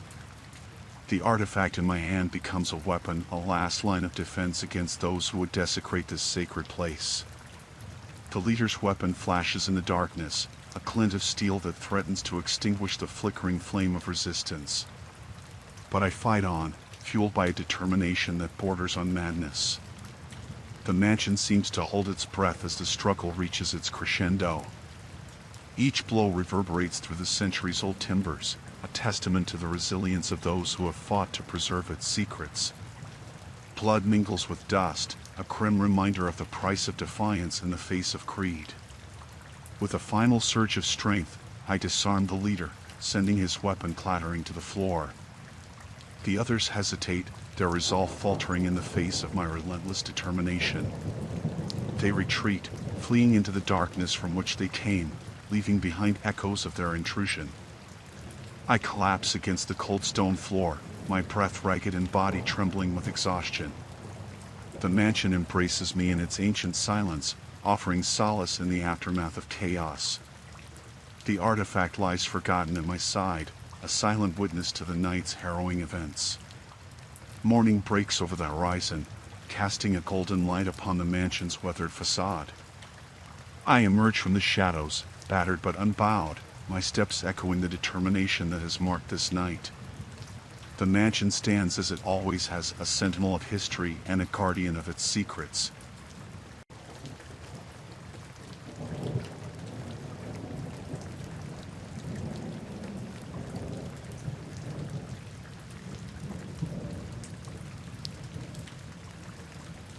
The motel was the kind you find on desolate stretches of highway. I was driving through the Midwest, trying to make it to a friend's wedding, and needed a place to rest. The sign read vacancy in flickering neon, so I pulled in. It was cheap, and I was tired.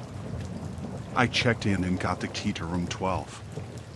The manager barely looked up from his television, just slid the key across the counter with a gruff nod. The room was small, musty, but it had a bed, and that was all I needed. It was late, maybe around midnight, when I first heard the noises.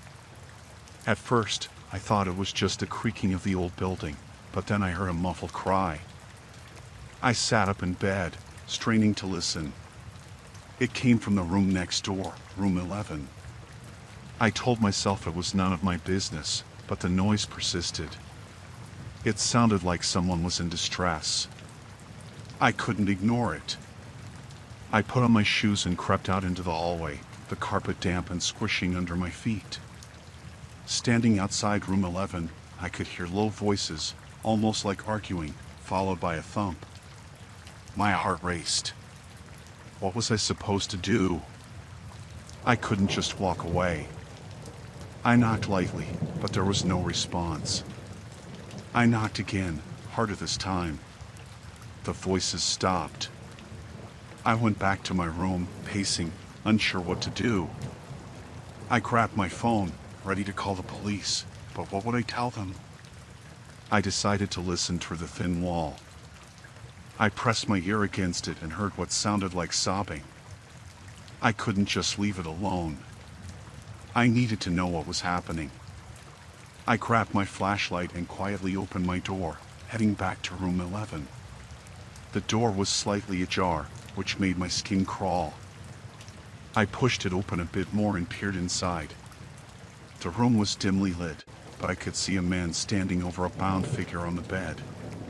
The person on the bed, a woman, was gagged and tied up, struggling against her restraints. The man turned, and I ducked back, heart pounding. I needed to help her, but I had no idea how. I couldn't fight him. He was much larger than me. I went back to my room, grabbed the heaviest thing I could find, a lamp, and returned to room 11. My hands were shaking. I pushed the door open a bit more and saw the man had his back turned. I crept up behind him, raised the lamp, and brought it down on his head with all my strength. He staggered and fell, unconscious or worse. The woman's eyes widened with a mix of relief and fear.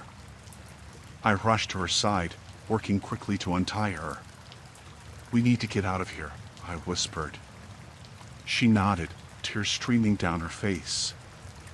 I helped her up, and we made our way to the door, trying to be as quiet as possible. But as we stepped into the hallway, the man groaned. He was waking up. I felt panic rising in my throat. We hurried down the corridor, but I could hear him stumbling to his feet behind us. We reached the lobby, and I shouted for the manager. The manager looked up, alarmed, but before he could react, the man from room 11 burst through the hallway door. I shoved the woman behind me, trying to shield her as best as I could. The manager grabbed the phone, presumably to call the police, but the man lunged at me. We struggled, crashing into the walls and knocking over a display of cheap souvenirs. The woman screamed, but I managed to land a punch, dazing him. The manager finally got through to the police, shouting for help. We backed away, keeping an eye on the man who was now clutching his head, glaring at us with murderous intent.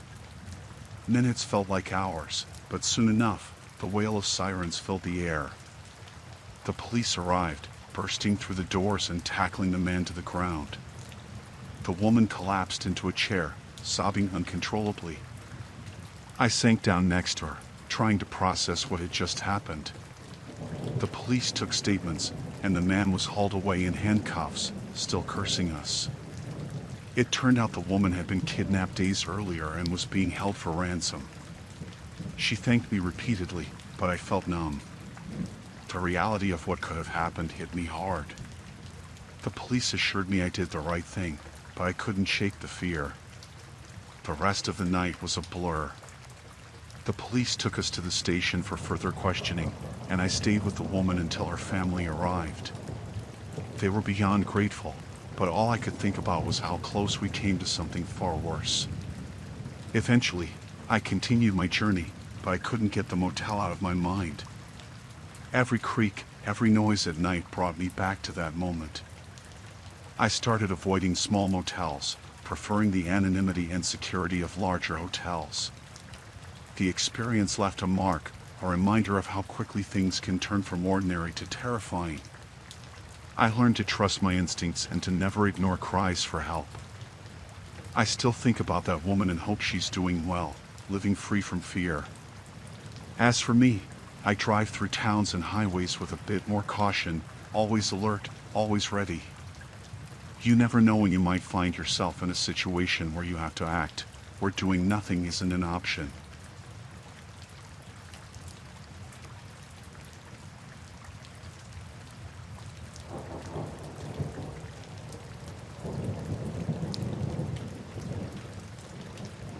The rain started pouring down in sheets, hammering against my windshield. I squinted through the wipers, which were struggling to keep up. I was on a lonely stretch of road, surrounded by nothing but fields and the occasional cluster of trees. It was getting dark, and I needed to find shelter fast. Suddenly, my car skidded on a slick patch of road. I lost control, and the car veered off the road into a ditch. I hit the brakes, but it was too late. The car came to a jarring stop, and I sat there for a moment, stunned and shaken. The engine sputtered and died. I tried starting the car again, but it was no use. The storm was raging, and I knew I couldn't stay in the car all night. I grabbed my coat and flashlight from the back seat and stepped out into the downpour. My phone had no signal, so calling for help wasn't an option. I looked around and saw a faint light in the distance. It looked like a house. I decided to make my way there, hoping to find help or at least some shelter from the storm. The mud sucked at my shoes as I trudged through the field, but I kept moving, driven by the need to get out of the rain. As I got closer, I saw that it was an old farmhouse. It looked abandoned, but the light I had seen was coming from inside. I reached the front porch and knocked on the door, but there was no answer. I tried the handle, and the door creaked open. I stepped inside, calling out to see if anyone was there. The house was dark except for a single dim light in the hallway. The air smelled musty, like it had been closed up for a long time. I called out again, louder this time, but still, no one answered. I walked down the hallway, the floorboards creaking under my feet. The light was coming from a room at the end of the hall. As I got closer, I could hear faint voices. I hesitated, my hand on the doorknob. Something felt off, but I needed to get out of the storm. I pushed the door open and stepped into a small room. There was a fireplace with a weak fire burning in it, casting flickering shadows on the walls. A man and a woman were sitting at a table, staring at me with wide eyes. They looked disheveled and tense. "I'm sorry to intrude," I said, "but my car broke down, and I need help. Can I use your phone?" The man stood up slowly, his eyes never leaving mine. "We don't have a phone," he said. His voice was flat, emotionless. The woman remained silent, her eyes darting between me and the man.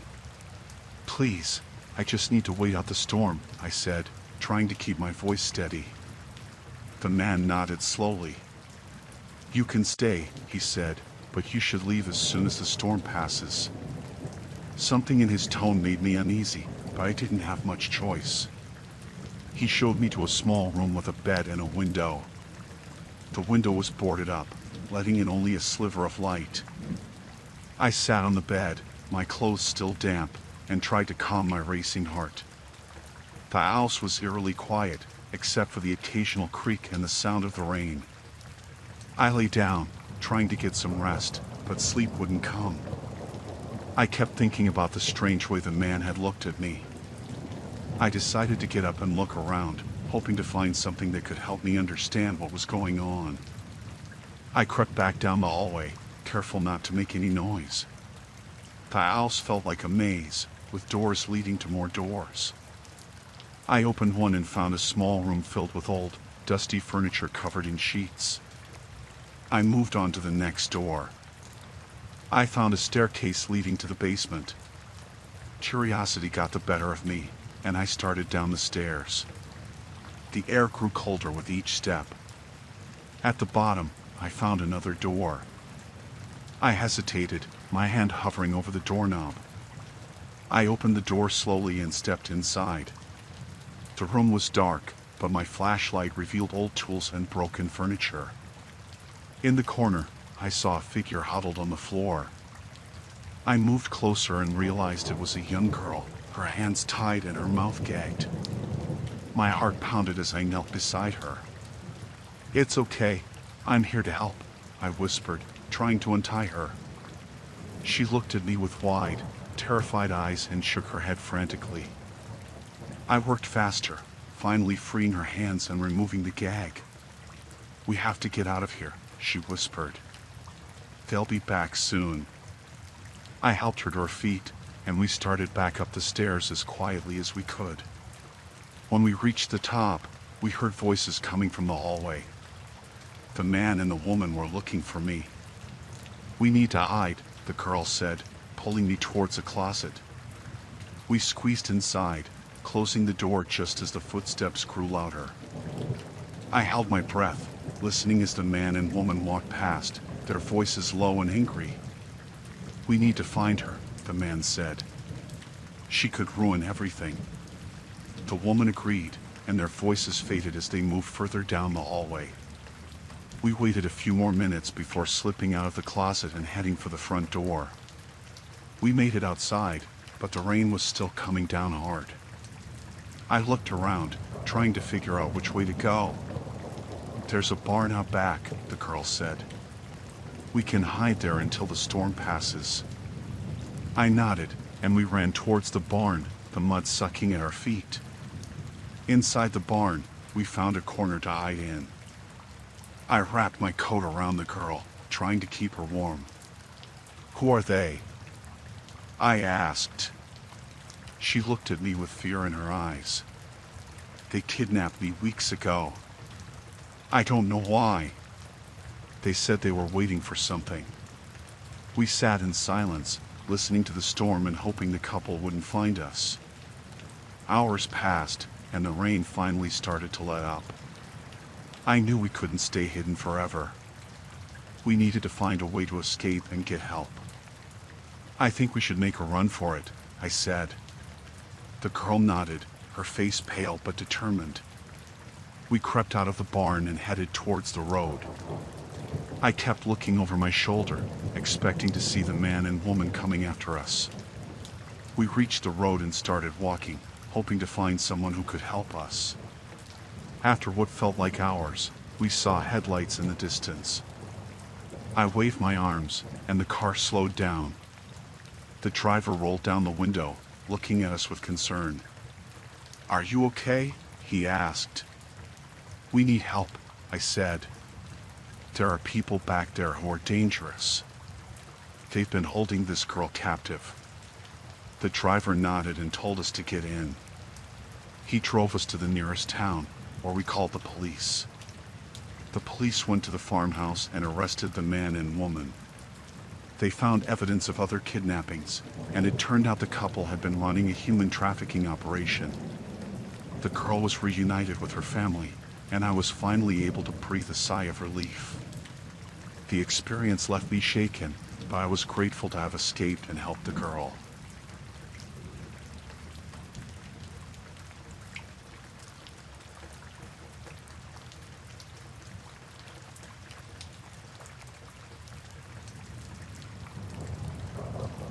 I was on a long road trip through the Midwest, trying to get to a friend's wedding. The drive was taking longer than I expected, so I decided to stop for the night at a small, isolated motel I found just off the highway. It looked run down, but I was too tired to care. I checked in with a guy at the front desk who barely looked at me. He handed me a key and told me my room was around the back.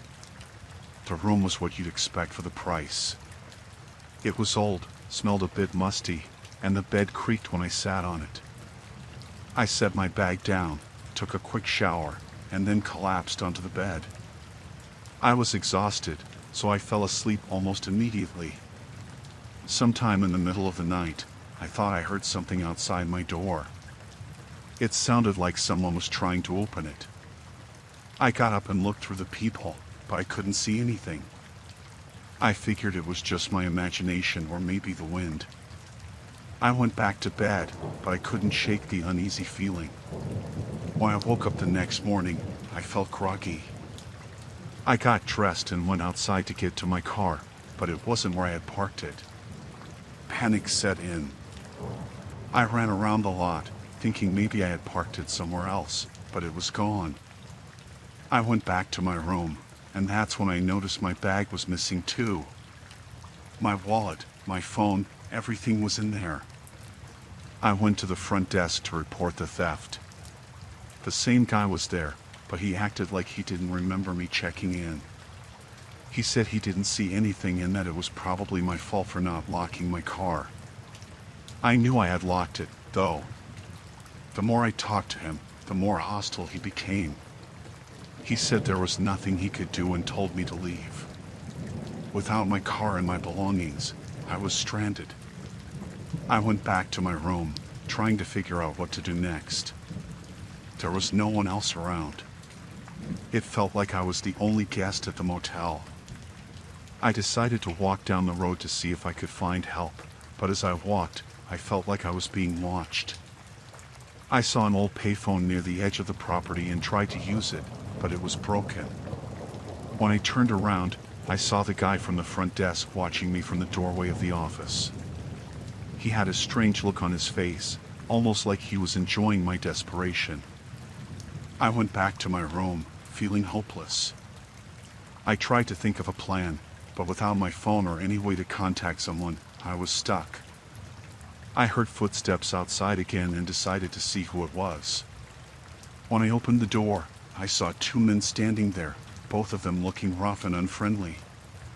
They told me they were there to help, but their smiles didn't reach their eyes. I backed away, trying to close the door, but one of them shoved it open and pushed me back into the room. They started going through my things, even though there wasn't much left to take. They found my car keys, which I had left on the nightstand, and one of them pocketed them with a grin. I tried to leave, but the other man blocked my way. They told me I wasn't going anywhere until I paid them for helping me. I had nothing to give them, and they knew it. They started arguing with each other, and I took the chance to slip past them and run out the door. I ran down the road, not looking back.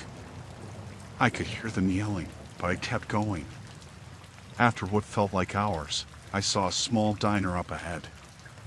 I burst through the doors, out of breath, and told the people inside what had happened. They looked at me with a mix of pity and disbelief, but called the police for me. When the police arrived, I told them everything. They went to the motel, but by the time they got there, the place was empty. The guy at the front desk and the two men were gone. They found my car hidden behind the motel, but everything inside it was gone. My belongings were never found. The police took me to the station where I could finally call my family. They helped me get back on my feet, but the whole experience left me shaken. I couldn't believe how quickly things had gone wrong and how vulnerable I had been. I still think about that night sometimes.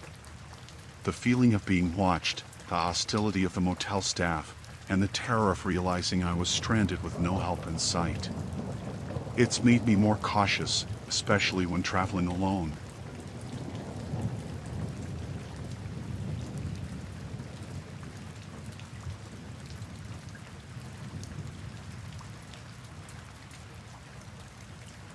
The woods of Washington State seemed like the perfect spot for some stealth camping. I parked my van in a secluded area, surrounded by towering trees and the sounds of nature. It was peaceful, serene even. But that tranquility didn't last long. As I settled in for the night, I heard footsteps approaching my van. At first, I thought it might be another camper passing by, but something about the sound seemed off. It was too deliberate, too purposeful. I peered out the window and saw a figure emerging from the darkness. It was a hiker, or at least that's what they appeared to be. They wore a backpack and hiking gear, and they had a friendly smile on their face. But something about their demeanor set off alarm bells in my mind.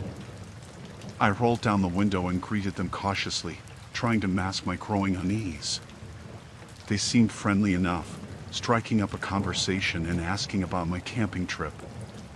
But as they talked, I couldn't shake the feeling that something was wrong. Their questions became more probing, more invasive, and I began to feel like I was being interrogated. They seemed too interested in my plans, too curious about where I was headed next. And when I tried to politely end the conversation and retreat back into my van, they grew agitated. Their smile turned into a menacing grin, and they took a step closer, blocking my path back inside. I could see the glint of something sharp in their hand, a knife gleaming in the moonlight.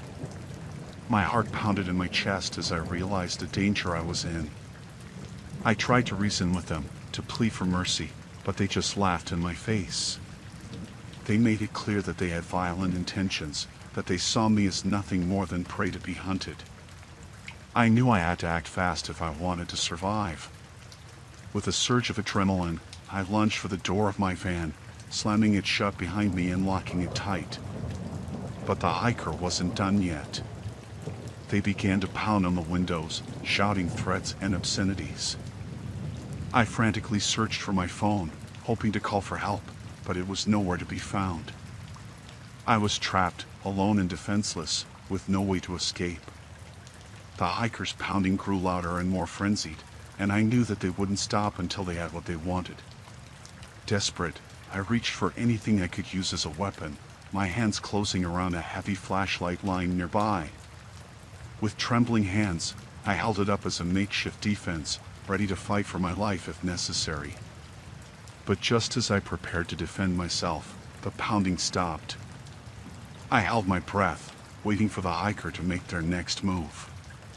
But instead of attacking, they simply turned and disappeared into the darkness, leaving me shaken but alive. I stayed locked inside my van until the first light of dawn, too afraid to venture back out into the woods. When morning finally came, I emerged cautiously, scanning the area for any sign of danger. But the hiker was gone, leaving no trace behind. I packed up my things quickly and drove away from the forest as fast as I could, vowing never to return to that cursed place again. Even now, as I write this post from the safety of my home, I can't shake the memory of that terrifying encounter.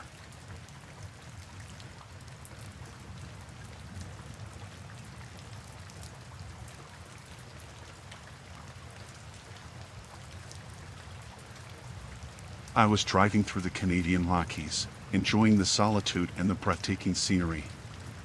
It was supposed to be a peaceful trip, just me and the open road. The mountains were covered in snow, and the trees looked like they were straight out of a postcard. The roads were mostly empty, which was perfect for clearing my mind. It was late afternoon when I saw him, a lone figure on the side of the road, thumb out. He was bundled up against the cold, looking desperate. I hesitated for a moment, but then I decided to stop. It was freezing, and I couldn't just leave him out there. I pulled over and rolled down my window. "Need a ride?" I asked. He nodded, looking relieved. "Yes, please. Thank you so much." I unlocked the passenger door, and he climbed in, bringing a blast of cold air with him. He was young, maybe in his late 20s, with a rugged look. His clothes were dirty and worn, like he'd been on the road for a while. "Where are you headed?" I asked as we started moving again. "Just up the road a bit," he said, his voice a little shaky. "Anywhere is fine, really. I just need to get out of the cold." We drove in silence for a while. He kept looking out the window, glancing back at the road behind us every few minutes. Something about his behavior put me on edge. I tried to shake off the feeling, telling myself I was just being paranoid. After about an hour, we reached a small gas station. I needed to fill up, so I pulled in. As I got out to pump the gas, I noticed a police car parked at the edge of the lot. The officer inside was watching us. My passenger saw it too and tensed up. "Everything okay?" I asked, trying to sound casual. He nodded quickly. "Yeah, just not a fan of cops." I paid for the gas and we got back on the road. The sun was starting to set, casting long shadows across the snow. My passenger seemed more anxious now, fidgeting in his seat. I could feel the tension growing between us. Suddenly, he turned to me. "I need you to keep driving, no matter what. Don't stop for anything." "What's going on?" I asked, my heart starting to race. Just do it, he insisted, his voice rising. Please. I didn't know what to say, so I just nodded. A few minutes later, I saw the flashing lights of a police car in my rearview mirror. The officer was signaling for us to pull over. My passenger's face went pale. Drive, he shouted. Don't stop. Panic surged through me, but I didn't want any trouble with the law. I slowed down and pulled over to the side of the road. The police car stopped behind us, and the officer got out, hand on his gun. My passenger's hand shot out, grabbing my arm. No, he yelled. Go! In a split second, I made the decision to hit the gas. The car lurched forward, tires squealing on the icy road. The police car followed, lights and sirens blaring. My heart was pounding in my chest as I sped down the highway, the cop close behind. Why are they after you?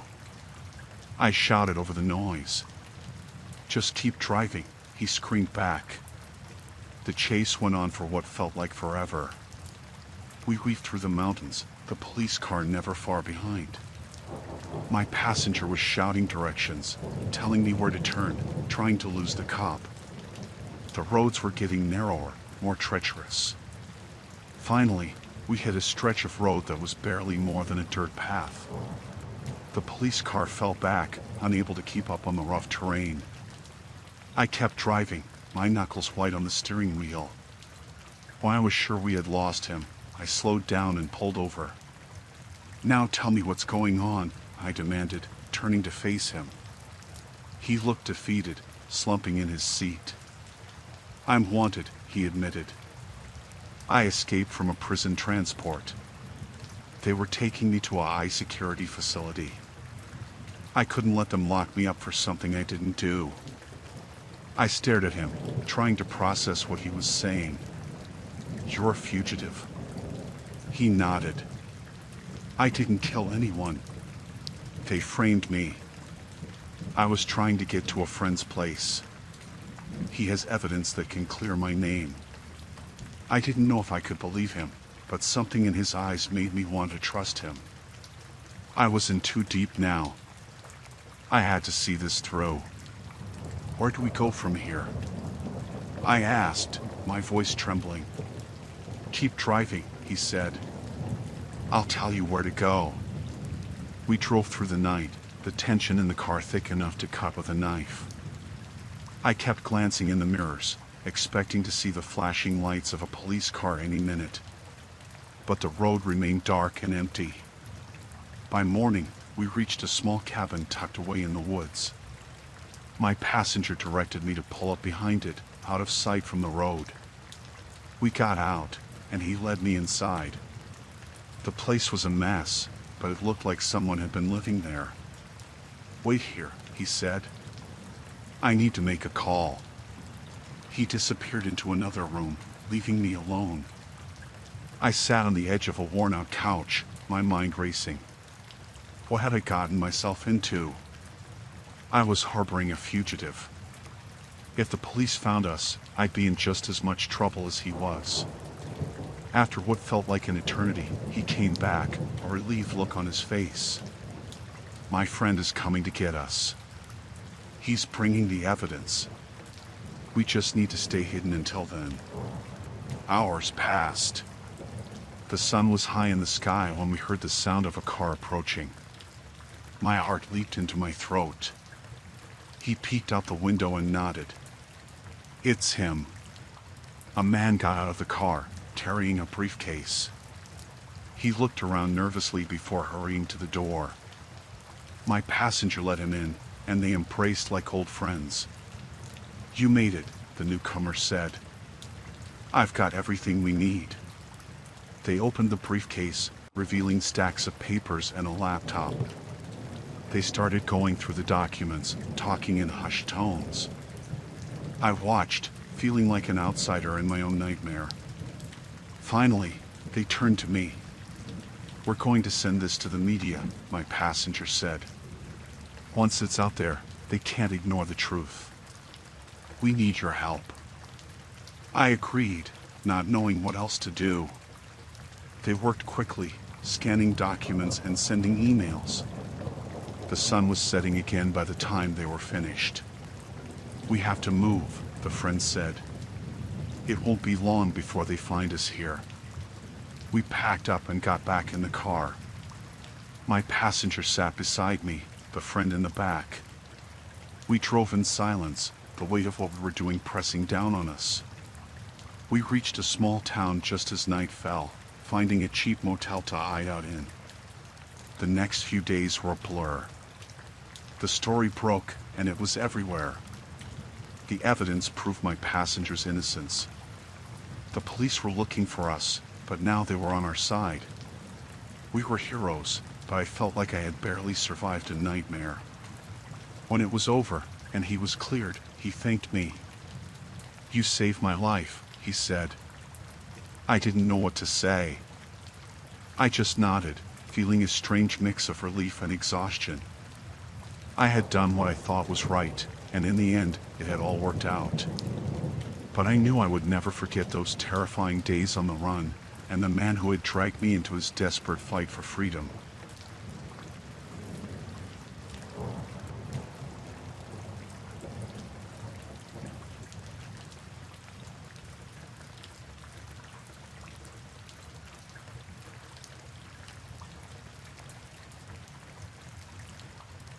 I had been planning my summer hike in Yosemite for months. I needed a break from the city and thought a solo adventure would be the perfect escape. I started early in the morning. The sun was barely up, and the air was still cool. The park was beautiful, everything I had hoped for. I took my time, snapping pictures and enjoying the tranquility. It was a perfect day. Around midday, I was taking a break near a small stream when I heard voices approaching. 3 people emerged from the trail, a man and 2 women. They looked friendly enough, all smiles and relaxed postures. We chatted for a bit. They said they were also hiking and had been coming to Yosemite for years. They seemed to know the area well, and I felt comfortable with them. They invited me to join them, saying they knew a great spot not too far off the main trail where we could get an incredible view of the valley. I hesitated for a moment but decided to go along. I figured it would be nice to have some company for a while. We walked and talked, and they seemed genuinely nice. As we moved further off the main path, the trail became less defined. The man, who introduced himself as David, led the way. He pointed out various landmarks and shared stories about past hikes. The women, Sarah and Emily, walked behind me, keeping up a friendly chatter. I didn't think much of it at the time. After about an hour of walking, the trail completely disappeared. I started feeling uneasy and asked if we were close to the spot they mentioned. David assured me it was just a bit further, but the tone of his voice had changed slightly. It wasn't the same friendly tone from before. I shrugged it off, trying to stay positive. We finally arrived at a clearing. The view was breathtaking, but my discomfort grew. The spot was isolated, far from any marked trails. David suggested we take a break, so we all sat down. They offered me some water and snacks, which I politely declined, sticking to my own supplies. As we rested, their behavior started to change. They became more silent, exchanging glances that made me feel like an outsider. I decided it was time to head back and mentioned I wanted to return to the main trail. David didn't argue but suggested a different route back, saying it would be faster. I agreed, not wanting to cause any trouble. We started walking again, but this new path felt wrong. It was steep and rugged, clearly not a frequently used trail. I asked if they were sure about the direction, and David snapped, saying he knew where he was going. His sudden anger caught me off guard, and I felt a chill run down my spine. I realized then how isolated we were. No one would hear me if I screamed. My heart pounded as I weighed my options. I decided to play along for the moment, hoping to find a chance to slip away. Sarah and Emily were walking closer to me now, too close for comfort. Their friendly facade was gone. After another half hour, I saw a chance. We reached a narrow section of the path with dense trees on either side. I pretended to tie my shoe, slowing down enough to let them get a bit ahead. Then, without warning, I bolted into the trees, running as fast as I could. I heard them shouting behind me, but I didn't look back. The terrain was rough, branches scratching my arms and face. I kept running, adrenaline pushing me forward. After what felt like an eternity, I stumbled onto a familiar trail. Relief washed over me, but I didn't stop. I kept going until I reached a group of hikers. Breathless and terrified, I explained what had happened. They stayed with me, guiding me back to the main area of the park where I reported the incident to the rangers. I gave a detailed description of the trio, but I never saw them again. The rangers assured me they would investigate, but I couldn't shake the feeling that they were still out there, somewhere in the park. I cut my trip short and returned home, shaken but safe. The experience haunted me for weeks. I had always been careful, never expecting such danger in a place I loved. I learned to trust my instincts and never let my guard down, no matter how friendly strangers might seem. That hike changed me. Yosemite, a place of beauty and peace, now held a darker memory. I still love hiking, but I'm more cautious now.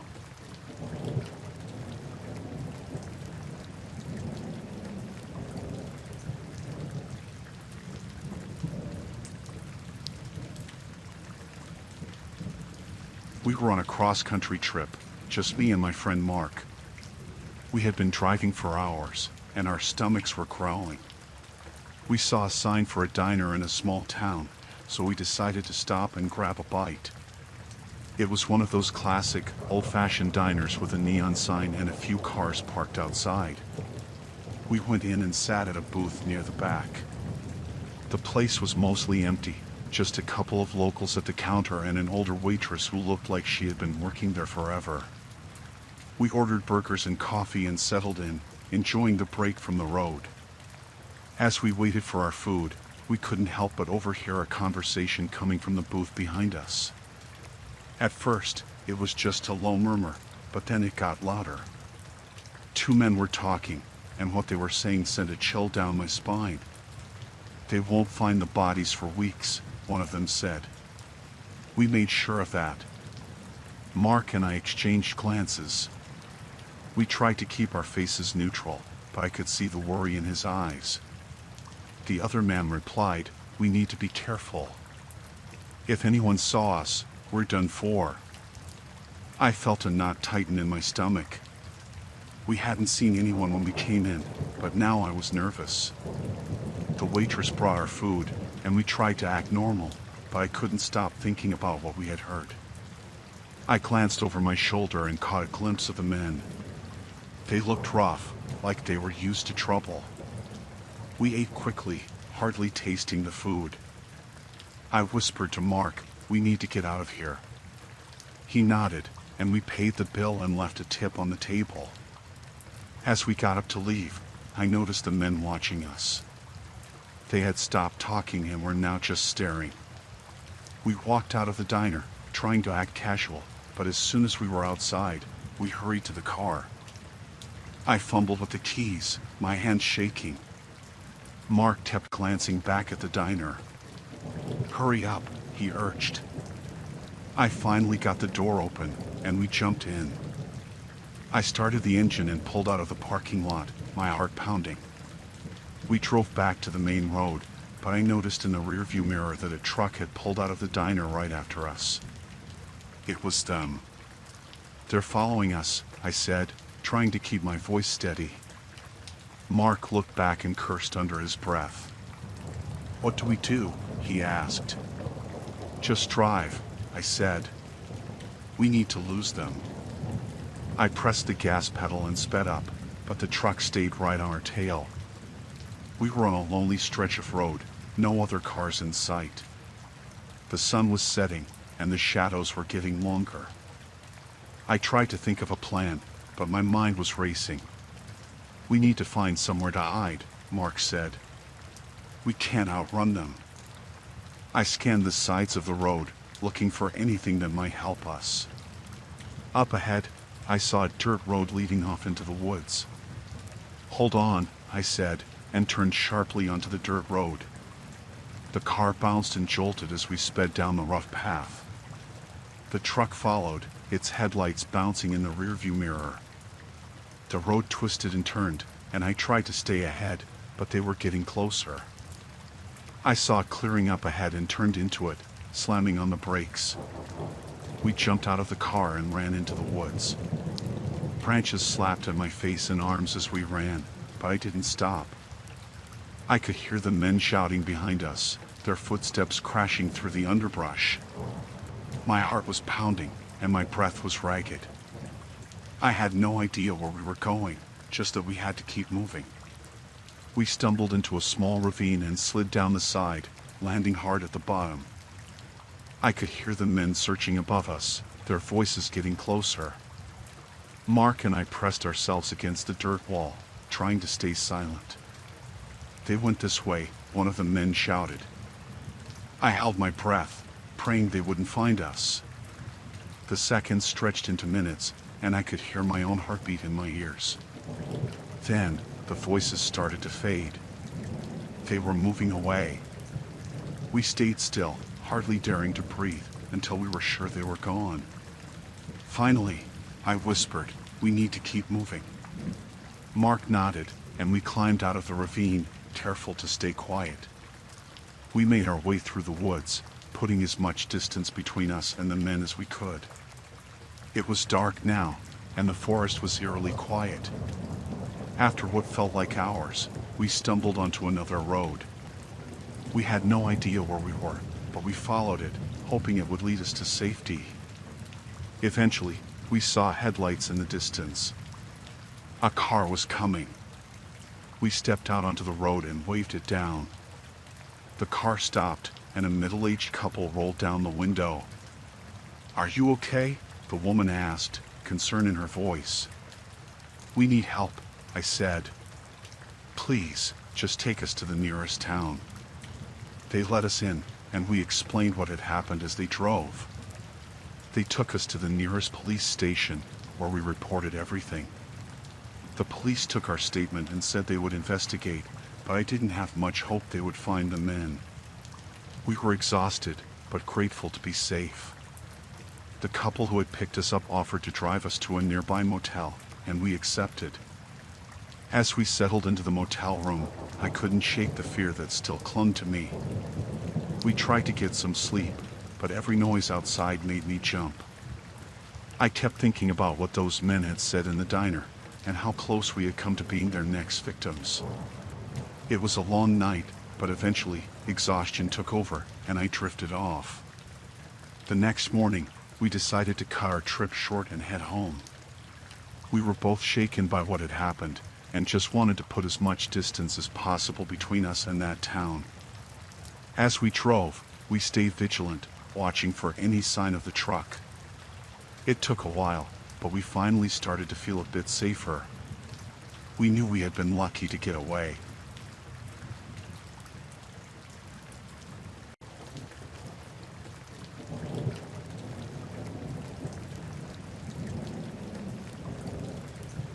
The sun was setting over the vast expanse of the African bush as my brother and I set up camp for the night, the sounds of the wilderness echoing all around us.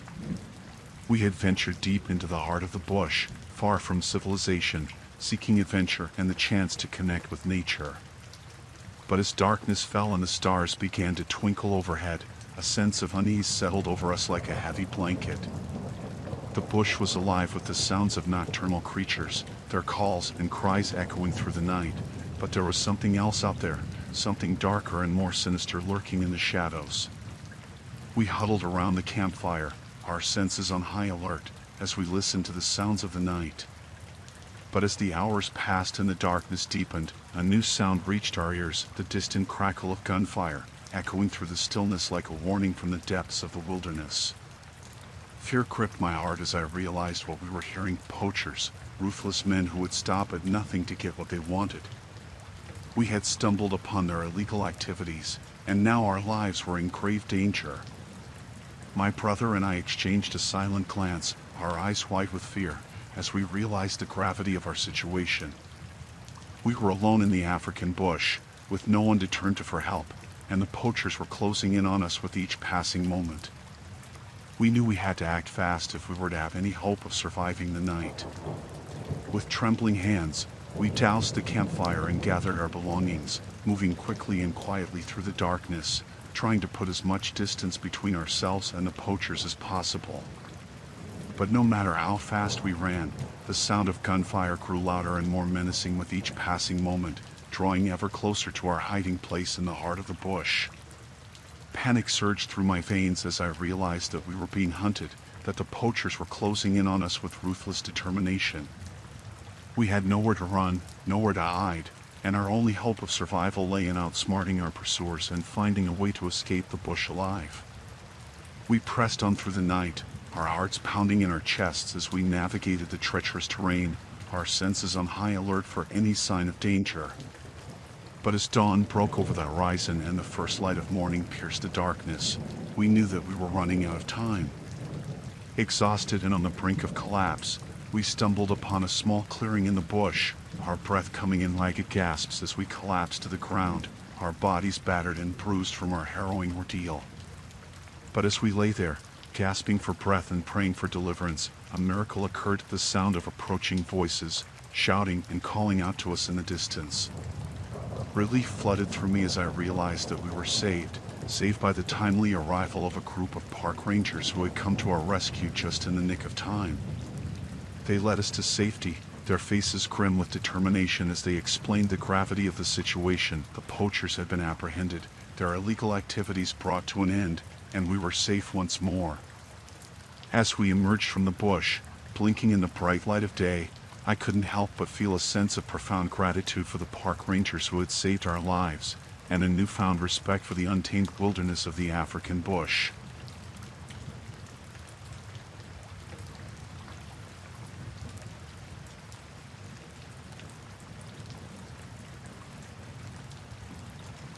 I worked a graveyard shift at this 24-hour convenience store. It's not the most glamorous job, but it pays the bills. One night, things got real weird. There was this car parked outside for hours, just sitting there with the engine running. I thought maybe they were waiting for someone, so I didn't think much of it at first. Hours went by, and the car was still there. I started to get a little uneasy. Who just sits in their car for that long? Around 3 a.m., the driver finally came inside. He was a tall guy, looked to be in his 30s, with wild eyes and a jittery demeanor. He walked up to the counter and started pacing back and forth, muttering to himself. I tried to act normal, but I could feel the tension in the air. He kept glancing over his shoulder like he was expecting someone to come after him. I asked if he needed help with anything, but he just shook his head and kept pacing. I could see the bulge of something in his jacket pocket, and my heart started racing. Was he armed? I didn't want to jump to conclusions, but I couldn't shake the feeling that something wasn't right. He finally stopped pacing and stared at me with those wild eyes. "You ever feel like you're being watched?" he asked, his voice low and intense. I didn't know what to say. I just nodded, trying to play it cool. He started rambling about how he was being followed, how he needed to lay low for a while. I tried to calm him down, but he was on edge, like he was ready to bolt at any moment. I didn't want to escalate the situation, so I just listened, hoping he would leave soon. But he didn't leave. He stayed for what felt like hours, pacing and muttering to himself. I kept an eye on him, ready to hit the panic button under the counter if things got out of hand. Eventually, he seemed to calm down a bit and wandered off to the back of the store. I took the opportunity to grab my phone and discreetly call the police. I explained the situation to them, and they said they would send someone over as soon as they could. I felt a little better knowing help was on the way, but I was still on edge. I kept watching the guy out of the corner of my eye as he wandered around the store, picking up random items and putting them back down. He seemed restless, like he couldn't sit still for more than a few seconds. Suddenly, he froze, his eyes widening in fear. He turned to me, his face pale. "They found me," he whispered, his voice trembling. "I have to get out of here." Before I could react, he bolted for the door and disappeared into the night. I stood there, stunned, not sure what to do. I wanted to follow him, make sure he was okay, but I knew it was too dangerous. I waited anxiously for the police to arrive, hoping they would catch up with him and make sure he was safe. When they finally got there, I told them everything that had happened. They searched the area but didn't find any sign of the guy. They said they would keep an eye out for him and let me know if they found anything. I spent the rest of the night on edge, jumping at every little sound. I couldn't shake the feeling that something bad was going to happen. But when the sun finally came up and my shift ended, I was relieved to make it out of there in one piece. I don't know what happened to that guy, but I hope he's okay. Working the graveyard shift, you see all kinds of strange things, but that night was something else entirely. It's a reminder that you never know what might happen when you're working alone in the middle of the night.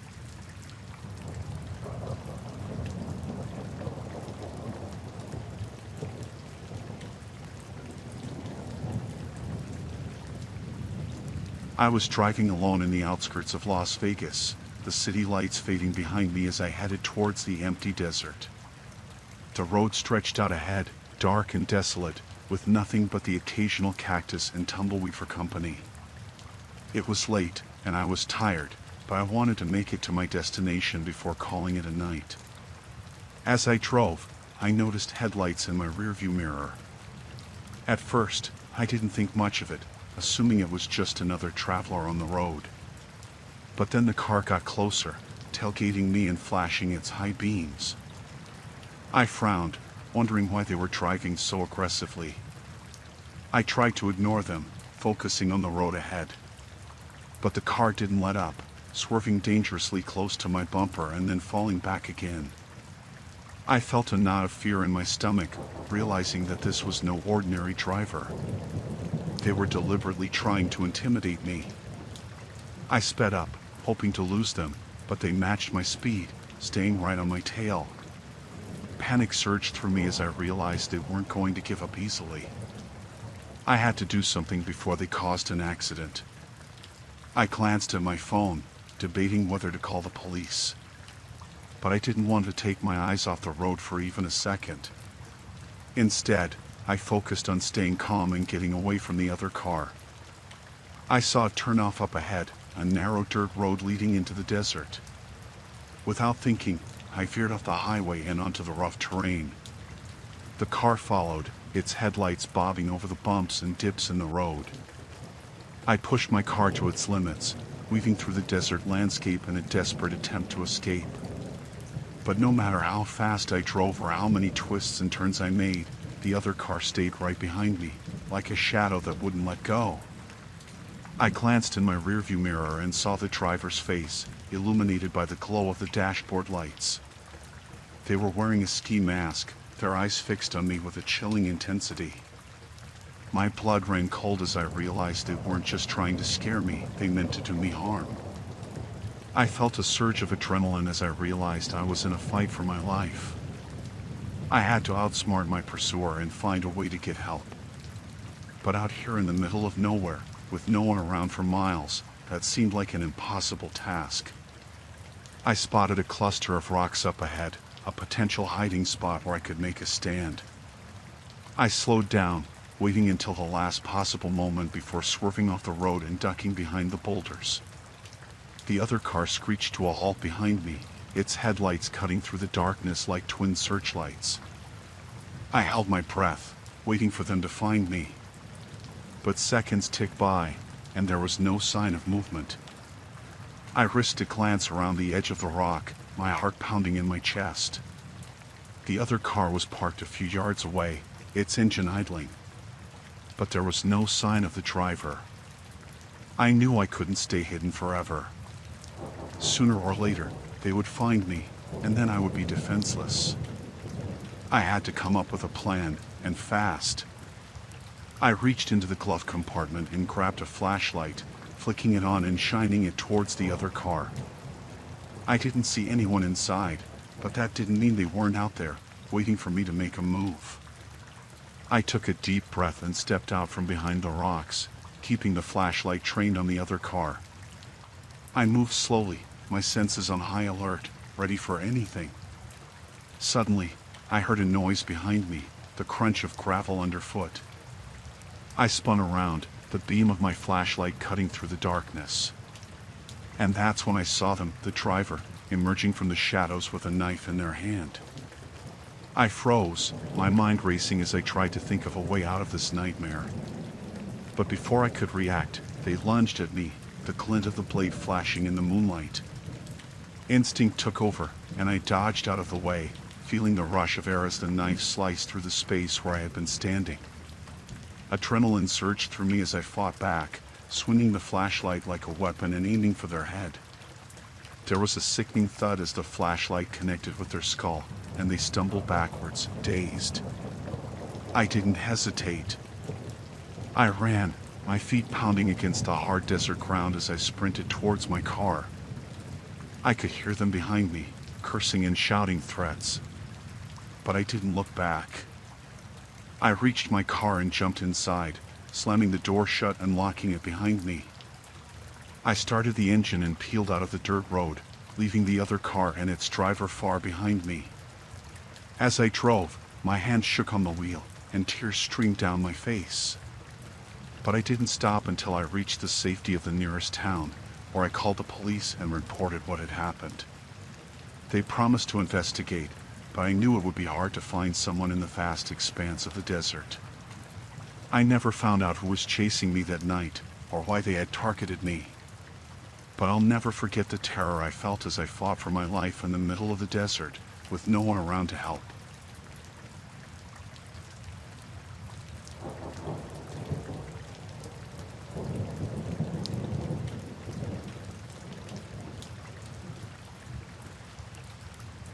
I was staying at a small, cheap hostel in Bangkok, trying to make my trip to Thailand as budget-friendly as possible. The place was run down but had a certain charm, with a common area where travelers would gather to share stories. That's where I met Sarah. Sarah seemed friendly and approachable, a fellow traveler from Australia. We clicked immediately, bonding over our love of adventure and exploring new places. She had been traveling through Southeast Asia for a few months and had lots of tips and recommendations. We decided to explore the city together, and I felt lucky to have found a travel buddy so quickly. We spent the next few days visiting temples, markets, and street food stalls. Sarah knew all the best spots, and it felt like having a personal tour guide. One evening, she suggested we visit a lesser-known night market outside the tourist areas. She said it was a hidden gem, with the best food and unique souvenirs. We took a tuk-tuk to the market, and as we wandered through the stalls, I noticed it was much quieter than the bustling markets in the city center. Sarah led the way, guiding me through narrow alleys until we reached a small, dimly lit bar. She suggested we go in for a drink, and though I was a bit hesitant, I followed her. The bar was nearly empty, just a few locals and a couple of other foreigners. We sat at a table near the back, and Sarah ordered drinks for us. As we chatted, I started feeling a bit lightheaded. I chalked it up to the heat and the long day of walking, but then my vision began to blur. I looked at Sarah, trying to tell her something was wrong, but she just smiled and kept talking. My head felt heavy, and I struggled to stay awake. I realized too late that something was very wrong. The last thing I saw before everything went black was Sarah's cold, calculating expression. When I woke up, I was in a dark, cold room. My hands and feet were tied, and my head was pounding. Panic set in as I tried to remember what happened. I could hear muffled voices outside the door, speaking in a language I didn't understand. I struggled against the ropes, but they were too tight. The door creaked open, and a man stepped in, his face hidden in shadows. He spoke to me in broken English, telling me to stay quiet and that everything would be over soon. My heart raced as I realized I had been kidnapped. I asked about Sarah, but the man just laughed and left the room. I spent what felt like hours in that room, fear gripping me with every passing minute. Eventually, the door opened again, and two men came in. They untied my feet and dragged me out into a dimly lit hallway. I was too weak to fight back, my body still recovering from whatever they had drugged me with. They led me into a larger room that looked like an old, abandoned medical facility. My stomach churned as I saw surgical equipment and bloodstains on the floor. I realized with horror that they were planning to harvest my organs. Desperation gave me a surge of strength. I struggled and screamed, trying to break free. One of the men punched me in the stomach, and I doubled over in pain.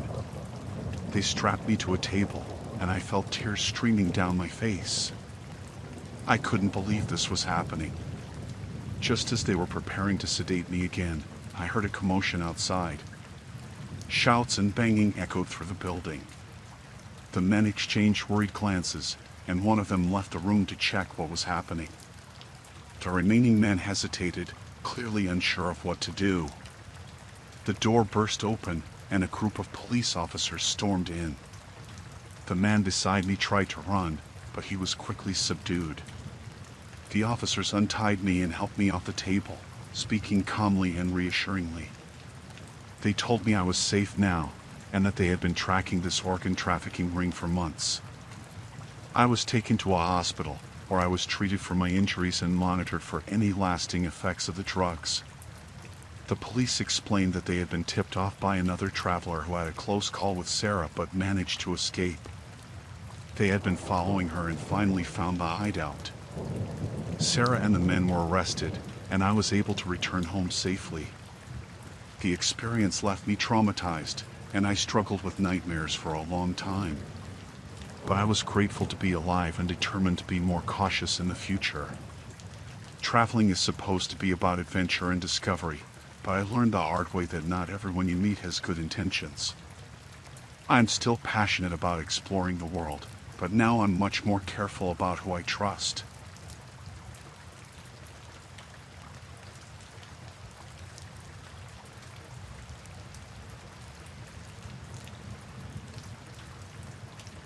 I parked my van in a remote spot in the backwoods of Louisiana, hoping for a quiet night.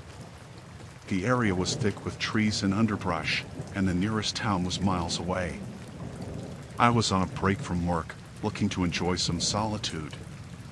The forest was dense and silent, with only the occasional rustle of leaves breaking the stillness. After setting up camp, I cooked a simple dinner on my portable stove and settled in for the evening. The air was cool, and the sky was clear. As darkness fell, I locked the doors of my van, feeling secure in my isolation. I read for a while, the silence of the forest wrapping around me like a blanket. It must have been close to midnight when I first heard the sound. It was a distant, muffled noise, like something heavy moving through the trees. I dismissed it as an animal, but my nerves were on edge. I continued reading, but the noise grew louder, closer. I turned off my light and listened, my heart pounding. Voices, low and rough, carried on the wind. They were getting nearer. I peered out the small window, straining to see through the darkness. Figures moved in the shadows, carrying rifles. My blood ran cold. Poachers, I thought, hoping they wouldn't notice me. Suddenly, a flashlight beam cut through the darkness, sweeping over the trees and landing on my van. Panic surged through me. I ducked down, hoping they hadn't seen me. The voices grew louder, and I could make out words now. Over here. Looks like a camp. My breath caught in my throat. I heard footsteps approaching, crunching on the gravel. I had to do something. Grabbing my keys, I considered driving away, but the fear of making noise and drawing attention stopped me. Check it out. Maybe it's a game warden, one of the men said, his voice closer now. I realized with horror they thought I was there to bust them. The door handle rattled, and I held my breath. Locked, one of them grunted. We need to find out who's inside. I had to act fast. I quietly climbed into the driver's seat, keys in hand, and turned the ignition. The engine roared to life, and I slammed it into reverse, backing away from the men. Shouts erupted as they realized I was escaping. Gunshots rang out, and a bullet shattered the rear window. I floored the gas, heart pounding, as I sped down the dirt road. The van bounced and jolted over the uneven terrain, but I didn't dare slow down. In the rearview mirror, I saw headlights. They were following me. I took a sharp turn, hoping to lose them in the maze of back roads. The van skidded, tires struggling for grip, but I managed to stay on the road. The headlights were still there, getting closer. Panic threatened to overwhelm me, but I forced myself to focus. I remembered a narrow trail I had passed earlier, barely wide enough for the van. I swerved onto it, branches scraping the sides, and the headlights behind me swerved too. They were relentless. The trail twisted and turned, and I fought to keep control. Suddenly, the trees opened up, and I found myself on the edge of a steep hill. I slammed on the brakes, skidding to a stop. The truck behind me wasn't as lucky. It barreled out of the trees and crashed into the side of my van, sending us both over the edge. The world spun as we tumbled down the hill. The van rolled, glass shattering and metal crunching. I was thrown around, every impact sending pain through my body. Finally, we came to a stop at the bottom. The silence was deafening. Dazed, I crawled out of the wreckage. My body ached, but I could move. I had to get away before they found me. I stumbled through the trees, trying to put as much distance between myself and the crash as possible. Voices echoed in the distance, angry and frantic. They were searching for me. I kept moving, ignoring the pain and exhaustion. The forest was a maze, but I hoped to find a road or some sign of civilization. Hours passed. The night seemed endless, and I was losing hope. Then, in the faint light of dawn, I saw a cabin. It looked abandoned, but it was shelter. I forced myself to the door and found it unlocked. Inside, it was dark and musty, but safe. I collapsed on the floor, too exhausted to move. I listened for any sounds of pursuit, but heard nothing. I had made it. I was safe, for now. When the sun rose, I ventured out, cautious and wary. I needed to find help. After hours of walking, I stumbled upon a road and flagged down a passing car. The driver took one look at me and called the police. It took a while to explain what happened, but they eventually believed me. The poachers were caught, their operation shut down. I was treated for my injuries and given a ride back to town. The experience left me shaken and wary of the wilderness. I still love the solitude and beauty of nature, but I'm more cautious now.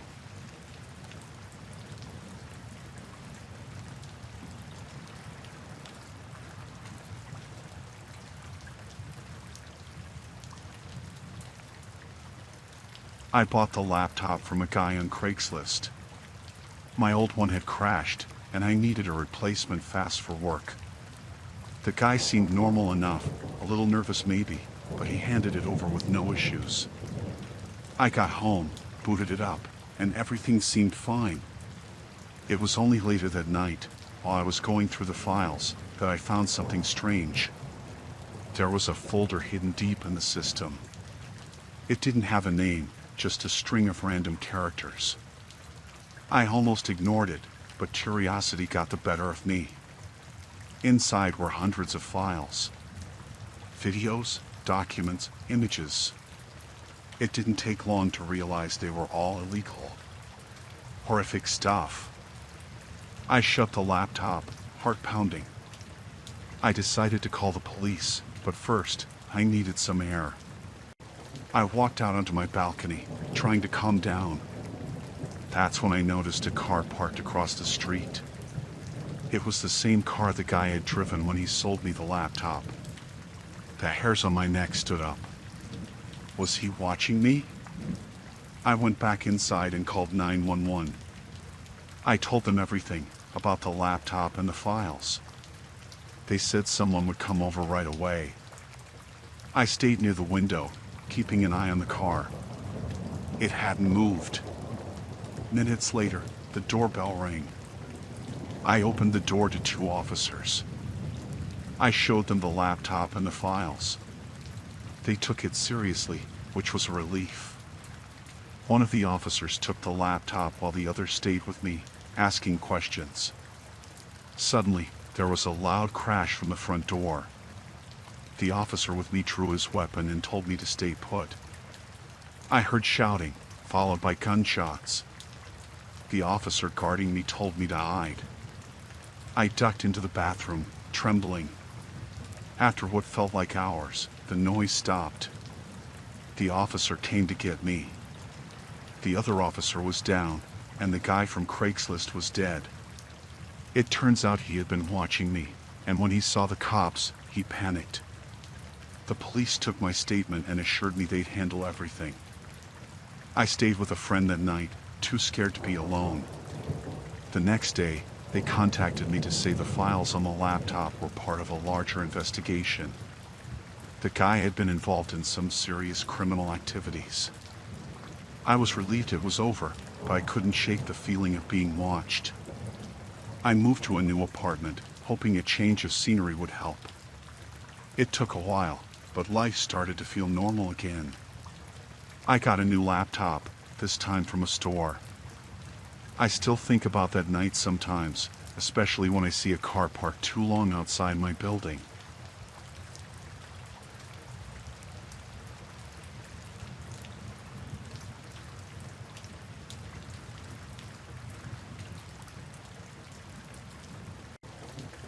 I was driving through New Mexico on my way to visit family, and it was getting late. I decided to stop at a small motel off the highway. It looked old, but I was tired and needed a place to rest. The sign said vacancy in flickering neon. I pulled into the gravel parking lot and walked to the office. The receptionist was an older woman, her face lined with age, but she had a friendly smile.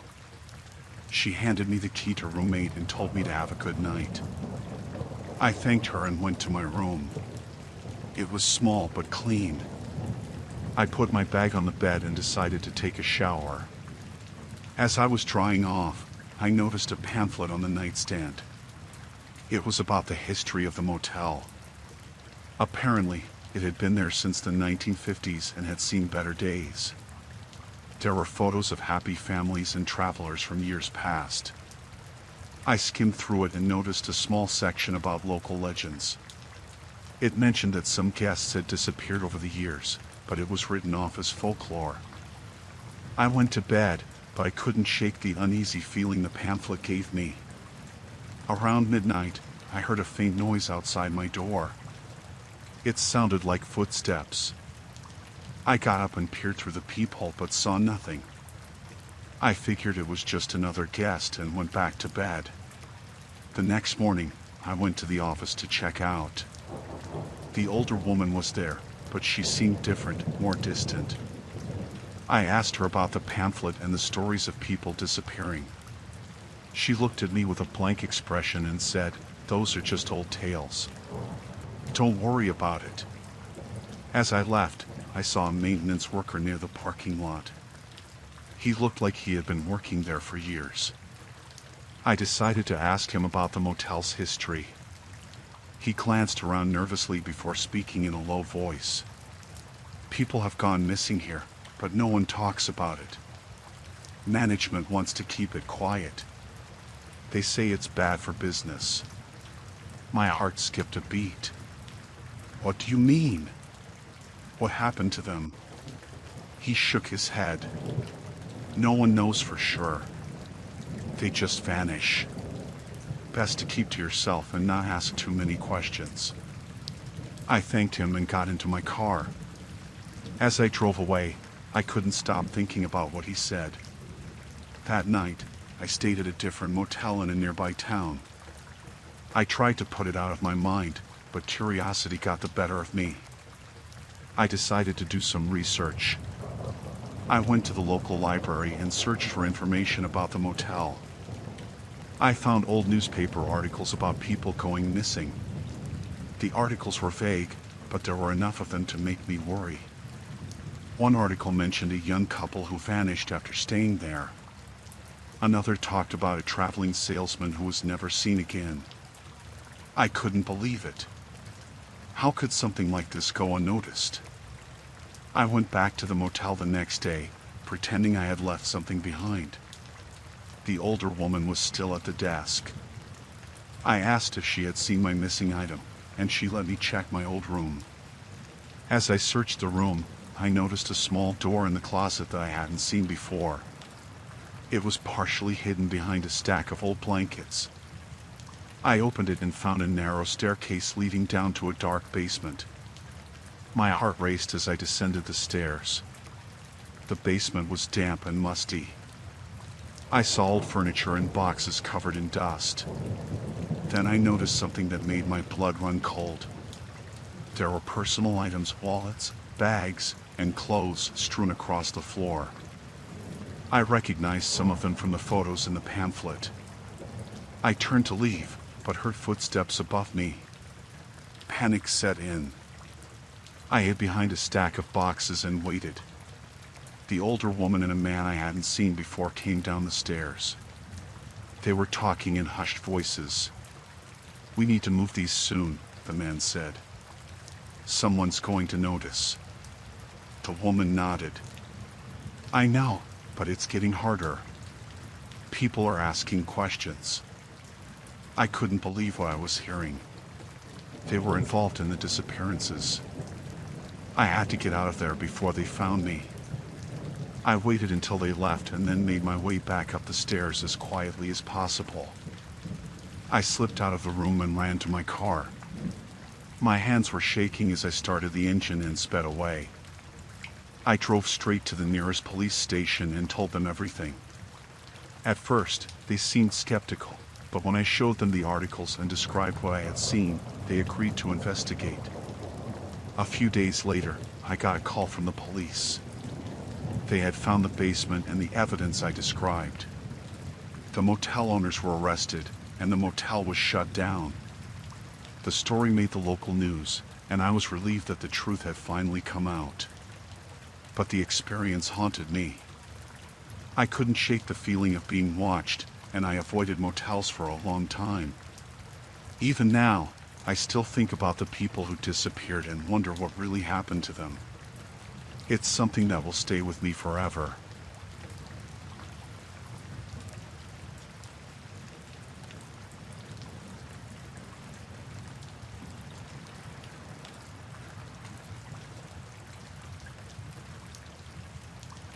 We've been planning the camping trip for months. Me, Josh, Emily, and Sarah. The Catskills sounded perfect, peaceful, and away from everything. We loaded up the car and set off early Friday morning, excited for a weekend of hiking and campfires. The drive was long but beautiful, winding roads through dense forests. We reached our campsite in the late afternoon, and the sun was just starting to set behind the trees. Setting up camp was fun. Josh struggled with the tent while Emily and Sarah laughed and tried to help. I started a fire, and soon we had everything ready. As the sky darkened, we sat around the fire, roasting marshmallows and telling stories. It felt great to be out there, away from the noise of the city. Around midnight, we heard a rustling in the bushes. We all froze, staring into the darkness. Josh grabbed a flashlight and shone it towards the noise. A raccoon darted out, and we all laughed, relieved it wasn't anything worse. We decided to call it a night and headed into our tents. I fell asleep almost instantly, tired from the day's activities. Sometime in the middle of the night, I woke up to a loud snap. It sounded like a branch breaking, but closer. I sat up, listening. There it was again, followed by a low, grumbling voice. My heart started to race. I unzipped the tent quietly and peeked outside. In the dim moonlight, I saw a shadow moving near the edge of our campsite. It looked like a man. I crawled out of the tent, trying not to make a sound. Josh stirred and woke up, whispering, "What's going on?" I motioned for him to be quiet and pointed towards the shadow. We both watched as the figure moved closer, now clearly a man with a long beard and wild hair. He was muttering to himself, looking around like he was searching for something. Josh and I stayed low, hoping he wouldn't see us. The man walked around the campsite, poking our gear and mumbling. I couldn't make out what he was saying, but he sounded angry. After a few minutes, he walked off into the woods. We waited, tense, until we were sure he was gone.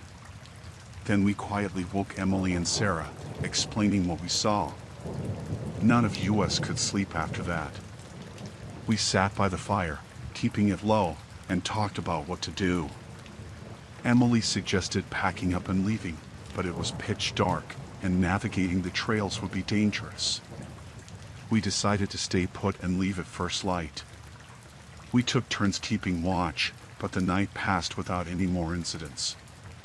At dawn, we quickly packed up our things and started hiking back to the car.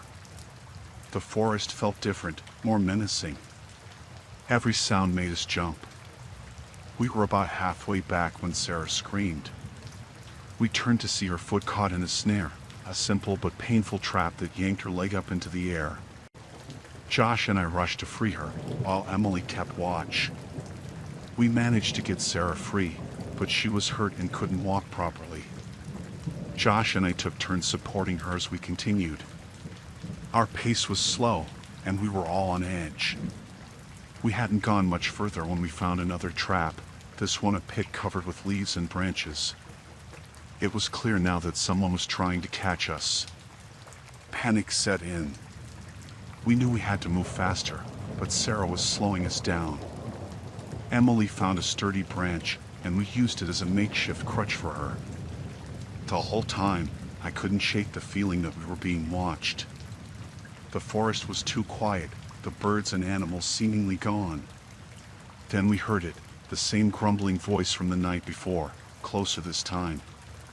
We ducked behind a large rock, peering out to see the bearded man again. He was walking along the trail, inspecting his traps. He looked furious, kicking at the dirt and shouting to himself. We waited until he moved past us before continuing. Our progress was slow, and every step felt like a gamble. We were constantly scanning for more traps and listening for the man. After what felt like hours, we finally reached the edge of the forest and saw the car. Relief washed over us, but it was short-lived. The man was there, standing by the car, his eyes wild and angry. We froze, unsure of what to do. He saw us and started shouting, accusing us of trying to steal from him. Josh tried to reason with him, but the man wasn't listening. He pulled out a knife and started towards us. We backed away, trying to think of a way out. Just then, a ranger's truck appeared on the road. The man hesitated, giving us a chance to run. The ranger saw what was happening and stopped, jumping out of his truck with his hand on his gun. He shouted for the man to drop the knife. The man looked at us, then back at the ranger, before finally dropping the knife and raising his hands. The ranger called for backup and took the man into custody. We explained what had happened, and he assured us we were safe now. It turned out the man was a survivalist who had been living in the woods for years, paranoid and convinced everyone was out to get him. He'd set traps to protect his territory, not realizing how dangerous they were. We drove back to the city in silence, still shaken from the ordeal. The trip that was supposed to be a fun getaway had turned into a nightmare.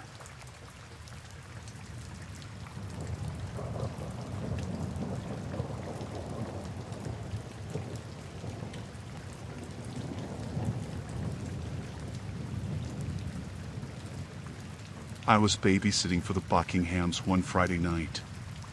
They had a nice house in a quiet suburb, and their son, Tommy, was always well behaved.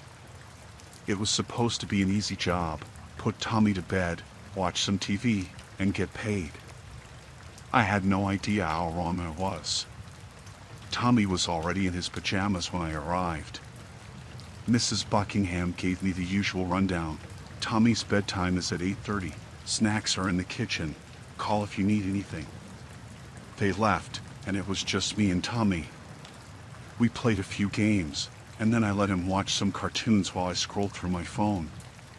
Everything seemed normal until I noticed Tommy kept glancing at the door. I asked him if something was wrong, and he just shook his head. I didn't think much of it at the time. After dinner, I told Tommy it was time to get ready for bed. He protested a bit but eventually went upstairs. I tucked him in, read him a story, and he fell asleep pretty quickly. I went back downstairs and settled on the couch, ready for a quiet evening. Around 9 p.m., I heard a noise coming from upstairs. It sounded like whispering. I thought Tommy might be talking in his sleep, so I went to check on him. When I opened his door, I saw the glow of a screen under his blanket. He had a tablet. "Tommy, what are you doing?" "It's bedtime," I said, pulling the blanket off. He looked scared and tried to hide the tablet. "I'm sorry," he said. "I was just talking to my friend." I took the tablet from him and saw a chat window open. The messages were from someone named Mike. My heart sank when I read the messages. They were asking Tommy about his house, who was with him, and if the babysitter was pretty. The last message sent chills down my spine. "I'm coming to visit." I immediately shut off the tablet and asked Tommy how he knew this Mike. He told me he met him online while playing games. I told Tommy to stay in his room and lock the door. I went downstairs and called the police, explaining everything to them.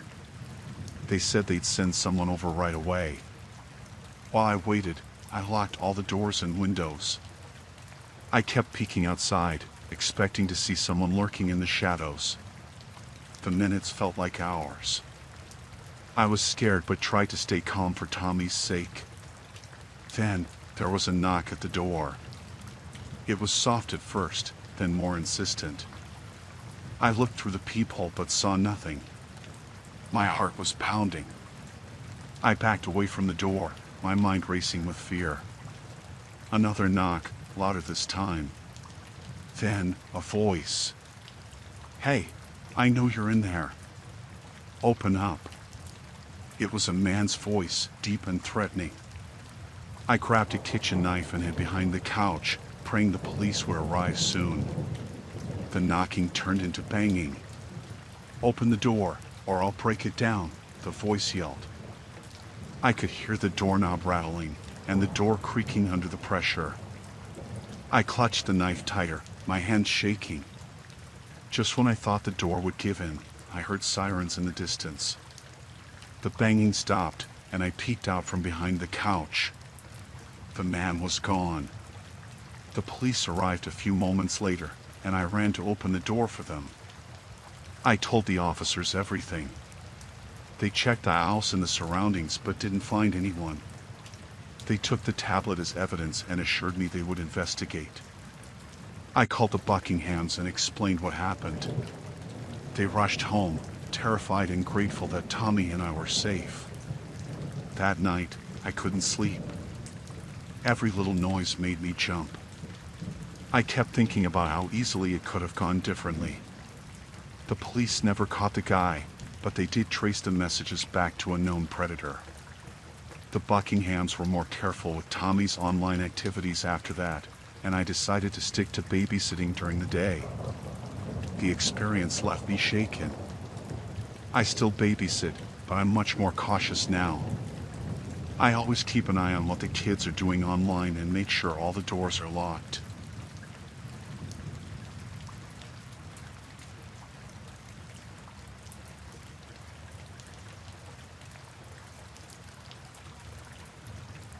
I was excited to babysit at the mansion. It was the biggest house I had ever seen, with long hallways, rooms I could get lost in, and expensive furniture everywhere. The pay was great, and the kids, Emily and Jake, were sweet. The parents, Mr. and Mrs. Thompson, seemed nice enough too. They gave me a quick tour, explained the house rules, and left for their event. The night started off easy. The kids played in the huge living room while I made them dinner. We watched a movie, and I got them to bed without any trouble. By 9 p.m., I was alone in the large, quiet house. I settled on the couch with a book and a cup of tea, enjoying the peacefulness. Around 10 p.m., I heard a noise. It sounded like a door closing softly. I put my book down and listened. The house was quiet again. I shook it off, thinking it was just the old house settling. But then I heard it again, closer this time. I got up and checked on the kids. They were fast asleep. I decided to look around. As I walked through the house, I noticed a light on in Mr. Thompson's office. I was sure it had been off earlier. My heart started to race. I pushed the door open slowly and saw that the room was empty, but the light was definitely on. I turned it off and backed out of the room, feeling uneasy. I went back to the living room, but I couldn't relax. I kept hearing faint noises, like footsteps, but every time I checked, there was nothing there. Then, I heard a door creak open, and this time it wasn't subtle. It was coming from the basement. I took a deep breath and decided to investigate. I found the basement door slightly ajar. The basement was dark, and the light switch didn't seem to work. I grabbed a flashlight from the kitchen and headed down the stairs. The beam of light cut through the darkness, revealing shelves of storage boxes and old furniture. I scanned the room and saw nothing unusual until I reached the back corner. There, I found a door slightly open. I pushed it wider with a trembling hand. Inside the small room, I found a desk covered in papers and files. There was a safe, its door slightly open. I glanced through the papers and realized they were financial documents, names, and numbers that didn't make much sense to me. But one word stood out: laundering. My stomach dropped. The Thompsons were involved in something illegal. I heard a noise upstairs and quickly turned off the flashlight. Footsteps echoed through the house. I stayed still, listening. It sounded like multiple people moving around. Panic set in.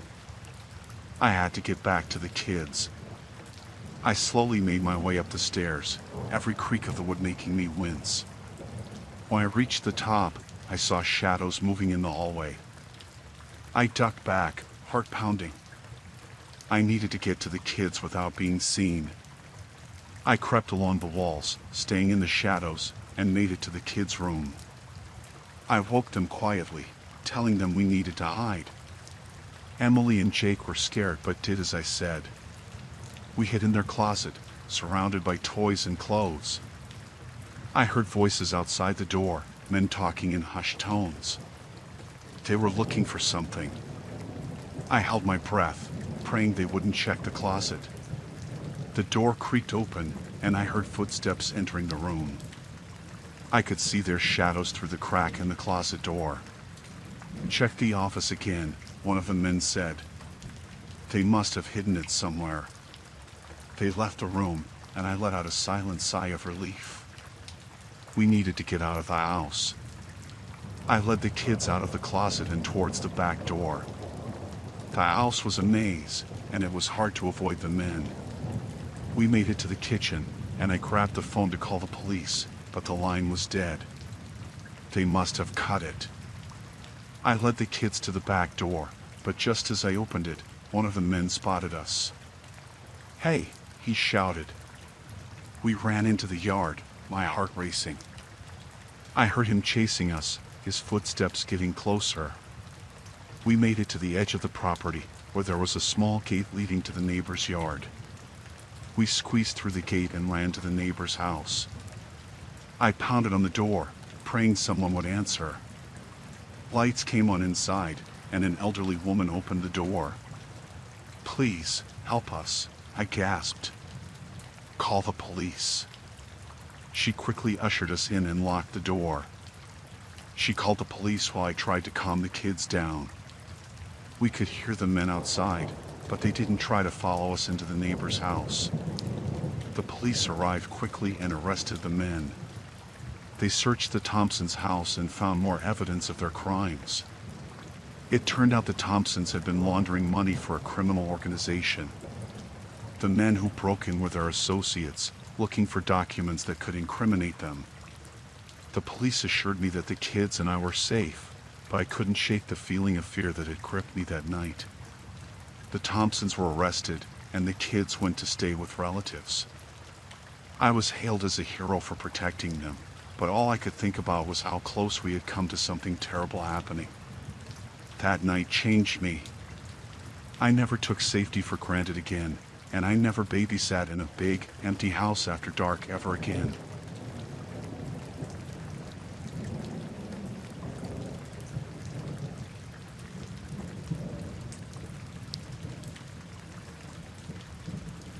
I decided to sell my motorcycle.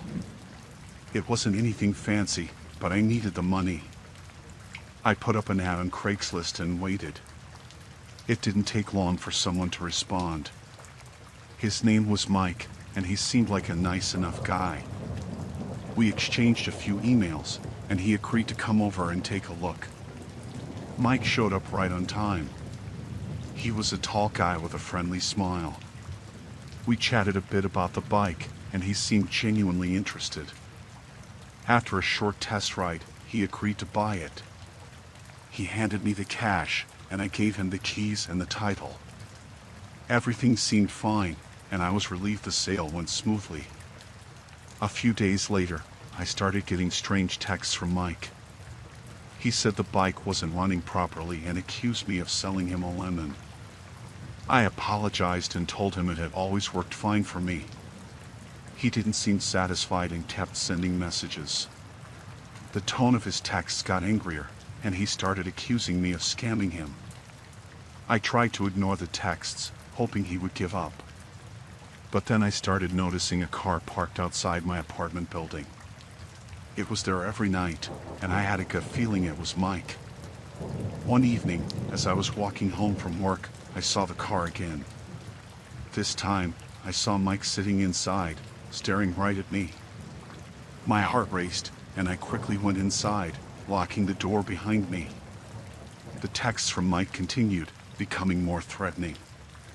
He said he knew where I lived and that he would make me pay. I decided to call the police. They took my report but said there wasn't much they could do unless he actually did something. That didn't make me feel any safer. The next night, I heard noises outside my window. I peeked through the blinds and saw Mike in my yard, looking around. I called the police again, and this time they arrived quickly. They found Mike in my yard and questioned him. He claimed he was just there to talk to me about the bike. The police warned him to stay away from me and let him go. I thought that would be the end of it, but I was wrong. The following evening, I came home to find my front door slightly open. My stomach dropped. I cautiously stepped inside and saw that my place had been trashed. Drawers were pulled out, papers scattered everywhere. I called the police again, and they came to investigate. I told them about Mike, but they couldn't find any evidence linking him to the break-in. I was terrified. I couldn't stay there anymore, so I packed a bag and went to stay with a friend. For the next few days, I lived in fear, constantly looking over my shoulder. I didn't hear from Mike, and the car outside my apartment was gone. I started to relax, thinking maybe he had given up. One night, while staying in my friend's place, I woke up to a noise outside the window. I crept over and looked out. There was Mike, staring right at me. I felt a wave of panic. I woke my friend, and we called the police.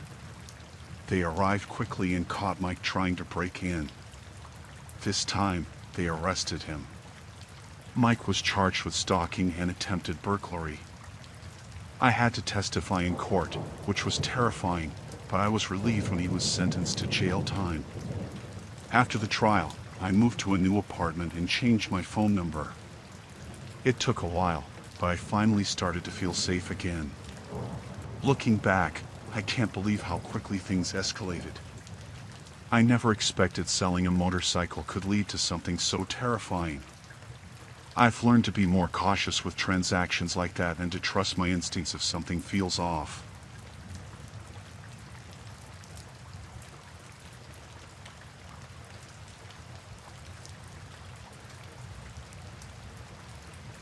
I had always loved camping, especially in remote places where you could really feel away from it all.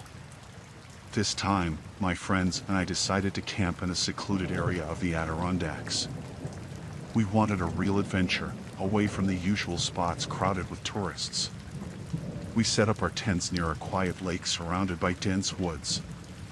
The first couple of days were perfect, just us and nature. We hiked, fished, and enjoyed the peace. On the third night, we decided to split up to gather firewood before it got too dark. I wandered off, figuring I knew the area well enough. As I walked deeper into the woods, the trees seemed to close in around me. I lost sight of the camp, but I wasn't worried. I had my flashlight and plenty of time to get back. After gathering a decent pile of wood, I realized it was getting darker faster than I expected. I turned to head back, but the forest seemed different. I tried retracing my steps, but nothing looked familiar. I kept walking, hoping to find a landmark, but it was like the woods were shifting around me. Panic started to set in. I yelled for my friends, but my voice seemed to vanish into the trees. After what felt like hours, I saw a small cabin through the trees. Relief washed over me. Maybe someone there could help. I approached the cabin, noticing it looked old and run down. I knocked on the door, but there was no answer. I tried the door, and it creaked open. Inside, it was dark and smelled musty. I called out, but still no response. I was about to leave when I heard a noise behind me. I turned and saw a man standing in the doorway. He was tall, with a wild look in his eyes. He didn't say anything, just stared at me. "I'm lost," I said, trying to keep my voice steady. "Can you help me get back to my camp?" He didn't answer, just stepped closer. There was something off about him. His clothes were dirty, and he had a hunting knife strapped to his belt. I took a step back, my heart pounding. "I didn't mean to intrude," I said, inching toward the door. "I'll just go." Before I could move, he lunged at me. I ducked and ran out the door, dropping the firewood. I could hear him behind me, crashing through the underbrush. I didn't know where I was going, just that I had to get away. I ran until my lungs burned and my legs felt like they would give out. The woods were dark now, and every shadow seemed to hide him. I found a large tree and crouched behind it, trying to catch my breath. I listened for any sign of him, but all I could hear was my own heartbeat. After a while, I started moving again, slowly and quietly. I needed to find my way back to camp. I thought about my friends and hoped they were okay. The fear of that man kept me moving. I stumbled onto a narrow path and decided to follow it, hoping it would lead somewhere safe. As I walked, I kept looking over my shoulder, terrified he would appear out of the darkness. The path twisted and turned, and I felt like I was going in circles. Just when I thought I couldn't go any further, I heard voices. Familiar voices. I followed the sound and burst into a small clearing. There were my friends, gathered around a fire, looking worried. They jumped up when they saw me, bombarding me with questions. I tried to explain what happened, but I was too shaken to make much sense. All I knew was we had to leave, now. We quickly packed up our camp, not wanting to risk another encounter with the man. As we hiked out, I kept looking back, half expecting to see him watching us. The feeling of being hunted stayed with me long after we were safe. Back home, the experience haunted me. I couldn't shake the image of his wild eyes and the feeling of being trapped in those woods. Camping, something I once loved, now filled me with dread. I still think about that night and wonder who he was and what would have happened if I hadn't escaped. I'm grateful I got out, but the fear lingers, a reminder that sometimes the real danger is just a heartbeat away, hidden in the quiet places we least expect.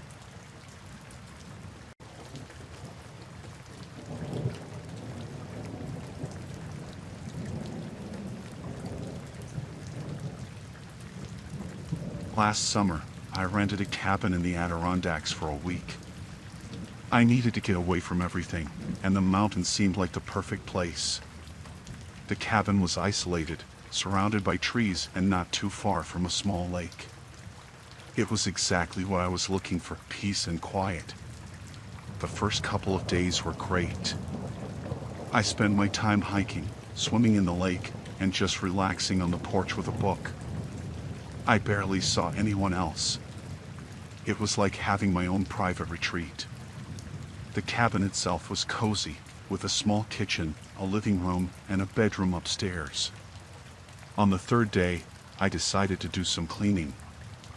I was wiping down the living room when I noticed something odd. There was a small hole in the bookshelf, just above eye level. I looked closer and saw a tiny lens inside. It was a camera. My heart started pounding. I quickly checked the rest of the room and found another one behind a picture frame on the wall. I felt sick. Someone had been watching me. I tried to stay calm and think. I needed to check the rest of the cabin. I went upstairs to the bedroom and found another camera in the smoke detector. The bathroom had one too, hidden in the vent. There was even one in the kitchen, inside a clock on the wall. I didn't know what to do. My phone had no signal, and the nearest town was miles away. I thought about driving there, but my car was parked outside in plain view. Whoever was watching might see me leaving. I felt trapped. I decided to pack my things quietly, hoping to leave without drawing attention. As I was stuffing my clothes into my bag, I heard a knock at the door. My blood ran cold. I peeked out the window and saw the landlord standing on the porch. He was an older man, probably in his 60s, and he looked friendly enough when I first met him. But now, knowing he'd been spying on me, he seemed sinister.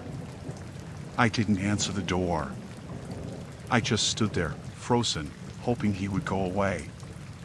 After a few minutes, he knocked again, harder this time. "Is everything all right in there?" he called out. His voice sounded concerned, but I didn't trust it. I stayed silent. Eventually, he left, but I knew I couldn't stay. I grabbed my bag and crept out the back door, staying low. I made my way through the trees, heading toward the main road. It was a long walk, but I hoped I could find a signal and call for help. As I walked, I kept looking over my shoulder, expecting to see the landlord following me. Every rustle in the bushes made me jump. The sun was setting, and the woods were getting darker. I finally reached the road and started walking toward the town. It was another few miles, but I had no other choice. After about an hour, I saw headlights coming up the road. I waved my arms, hoping it was someone who could help. The car slowed down and stopped. A middle-aged couple was inside. I told them what happened, and they immediately called the police. They let me sit in their car while we waited for the officers to arrive. The police came and took my statement. They went back to the cabin with me and found the cameras. They arrested the landlord that night. It turned out he had been renting the cabin for years and had been spying on all his guests. There were dozens of recordings on his computer. The whole experience left me shaken. I thought I was going to have a relaxing week in the mountains, but it turned into a nightmare. I still have trouble sleeping, thinking about those cameras and how he watched my every move.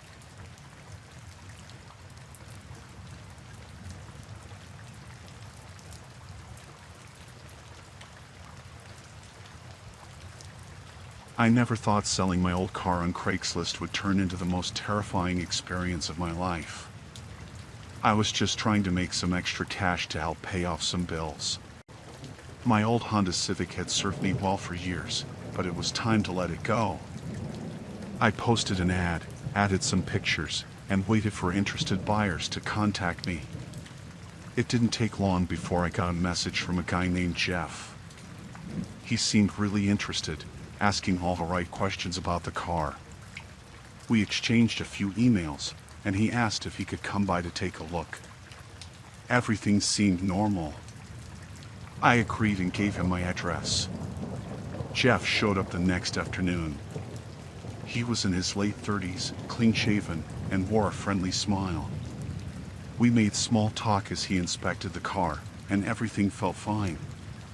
He seemed genuinely interested, even asked to take it for a test drive. I didn't think twice and handed him the keys. He suggested we drive to a nearby parking lot to get a better feel for the car. Again, this didn't seem odd. I agreed and got in the passenger seat. As we drove, he kept up the friendly chatter, asking about my job, my interests, and other casual topics. But something about the way he was driving started to feel off. He wasn't driving like someone who was testing a car. He was driving with a purpose, like he knew exactly where he was going. We pulled into an abandoned lot on the outskirts of town. My gut told me something was wrong, but before I could say anything, he stopped the car and turned to me with a different look in his eyes. The friendly demeanor was gone, replaced by something cold and calculating. "Get out," he said, his voice low and menacing. My heart raced as I realized I was trapped. I fumbled for the door handle, but he grabbed my arm, yanking me back. "You're not going anywhere," he hissed. I tried to scream, but he slapped his hand over my mouth, muffling the sound. Panic surged through me. I had to think fast. I bit down hard on his hand, and he yelped in pain, loosening his grip just enough for me to push the door open and stumble out. I ran as fast as I could, not looking back. My heart pounded in my ears, drowning out everything else. I could hear him cursing behind me, but I didn't stop. I sprinted toward the main road, praying that someone would be there to help. Miraculously, a car was approaching. I waved frantically, and the driver, an older woman, stopped and rolled down her window.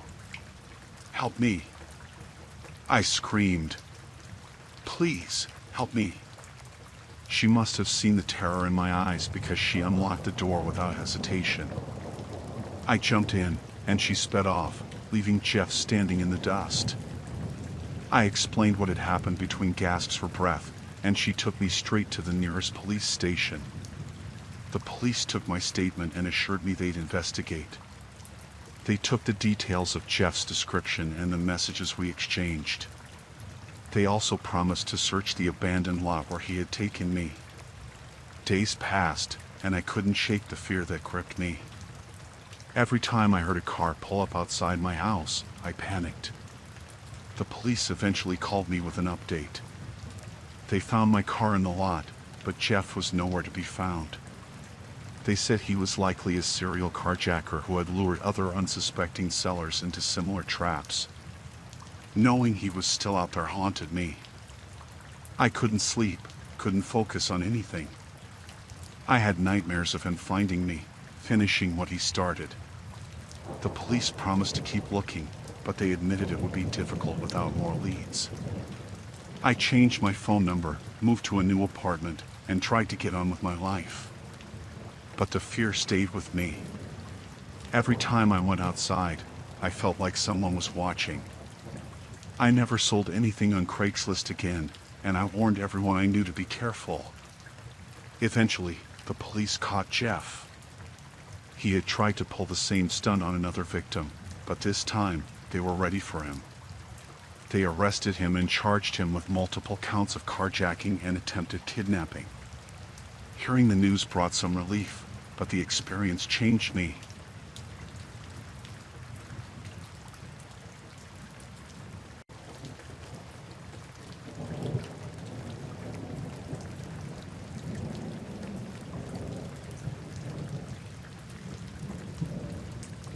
It was late, and the rain was coming down in sheets. I could barely see the road through the windshield. My old car sputtered and stalled, the engine dying with a final, pathetic cough. I tried turning the key, but it was no use. I was stranded in the middle of nowhere in the Pacific Northwest. I checked my phone. No signal. Of course. I sat there for a moment, trying to decide what to do. I couldn't stay in the car all night. I needed help. I noticed a faint light in the distance, barely visible through the trees and rain. It looked like a farmhouse. Grabbing my jacket, I stepped out into the rain. It was cold, and the water soaked through my shoes and clothes in seconds. I started walking towards the light, hoping someone there could help me. The walk felt longer than it should have. The mud sucked at my feet, and the rain made it hard to see. Finally, I reached the farmhouse. It was old and a bit run down, but the lights were on. I knocked on the door, shivering. A man opened the door. He was tall and heavy-set, with a scruffy beard and a worn flannel shirt. He looked surprised to see me. "My car broke down," I said. "I need help. Can I use your phone?" He stared at me for a moment, then nodded. "Come on in. You'll catch your death out there." I stepped inside, grateful for the warmth. The inside of the house was cluttered but cozy. There was a fire burning in the fireplace, and the smell of something cooking filled the air. "Sit by the fire," he said. "I'll get my wife. She can help you." I sat down, trying to stop shivering. A woman appeared from the kitchen. She was small and thin, with a kind face and gray hair pulled back in a bun. "Hello," she said. "I'm Martha. This is my husband, Tom. What brings you out here on a night like this?" I explained about my car breaking down and asked if I could use their phone. Martha smiled and shook her head. "We don't have a phone," she said. "But Tom can drive you to town in the morning. It's too dangerous to go out now." I felt a twinge of unease. Something about the situation didn't feel right, but I didn't have much choice. I was stuck here for the night. "Thank you," I said. "I appreciate it." Tom nodded and offered me some tea. I took it, hoping it would warm me up. The rain pounded against the windows, and the wind howled outside. The storm was getting worse. As we sat there, I couldn't shake the feeling that something was off. Tom kept glancing at me with a strange look in his eyes, and Martha seemed overly friendly. I tried to relax, telling myself I was just being paranoid. They showed me to a small guest room upstairs. It was simple but clean. I thanked them again and closed the door. The bed was old and creaky, but I was too tired to care. I lay down, hoping to get some sleep. A few hours later, I woke up to a noise. It was faint, but it sounded like someone whispering. I listened, heart pounding. The whispers grew louder, and I realized they were coming from the other side of the wall. I got out of bed and pressed my ear to the wall. I could hear Tom and Martha talking, but I couldn't make out what they were saying. Something about the tone of their voices made my skin crawl.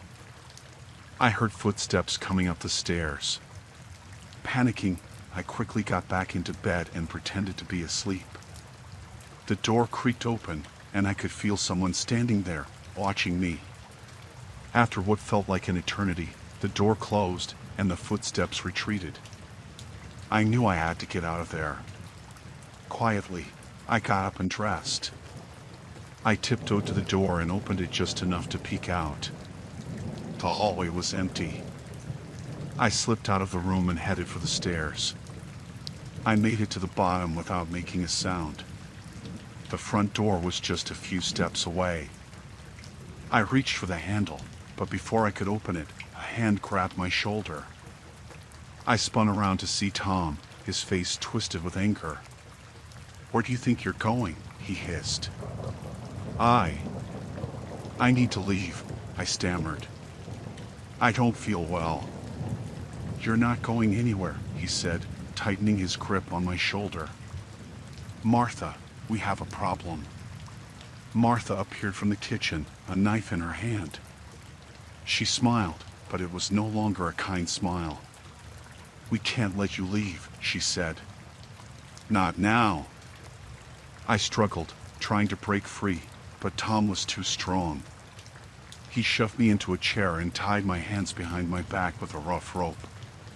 Martha stood nearby, the knife glinting in the firelight. "Please, just let me go," I begged. "I won't tell anyone. I promise." Tom laughed, a harsh, cruel sound. "It's too late for that," he said. "You shouldn't have come here." They left me there, tied to the chair, while they went into another room. I could hear them talking, but the words were muffled. My mind raced, trying to come up with a plan. After what felt like hours, they came back. Tom untied me and forced me to stand. "You're coming with us," he said. "Don't try anything, or you'll regret it." They marched me outside into the rain. The storm was still raging, and the cold wind cut through me like a knife. They led me to a small shed behind the house. Tom opened the door, and they shoved me inside. The shed was dark and smelled of damp earth. I could hear the rain pounding on the roof. Tom lit a lantern, casting a dim light over the room. There were tools and old farming equipment scattered around, but nothing I could use to defend myself. "Stay here," Tom said. "We'll be back in the morning." They left, locking the door behind them. I was alone in the dark, cold and scared. I had no idea what they planned to do with me, but I knew I had to escape. I spent the next few hours searching the shed for anything that could help me. Finally, I found a small, rusty saw. It wasn't much, but it was better than nothing. I worked at the door, trying to saw through the old wood. It took forever, but eventually, I made a hole big enough to squeeze through. I slipped out into the night, the rain still pouring down. I ran, not caring about the mud and the cold. I just needed to get away. I didn't know where I was going, but I kept running until I saw the faint glow of headlights in the distance. It was a car, coming down the road. I stumbled towards it, waving my arms, hoping they would stop. The car pulled over, and a man got out. "Are you okay?" he asked, looking concerned. "No," I gasped. "Please, help me. They're after me." He helped me into the car and drove me to the nearest town. I told the police everything, but when they went to the farmhouse, Tom and Martha were gone. The house was empty, and there was no sign of them. I never found out what they were planning to do with me, and I never saw them again.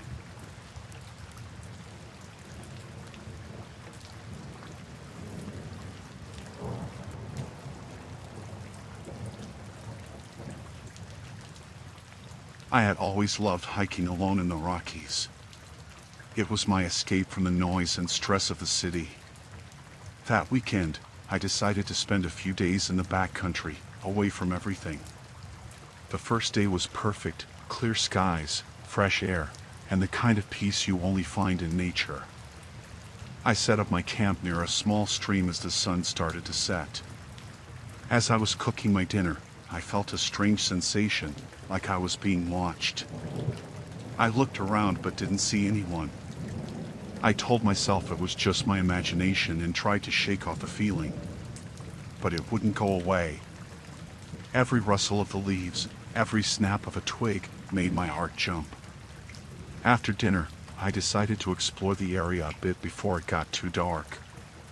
That's when I saw him. A man standing far off in the distance, half hidden behind some trees. He was just standing there, not moving. I waved, trying to be friendly, but he didn't respond. He just stood there, staring at me. I felt a chill run down my spine. I quickly returned to my camp, my mind racing. Who was he? Why was he just standing there? I tried to convince myself he was another hiker, maybe just curious or lost. But deep down, I felt something was wrong.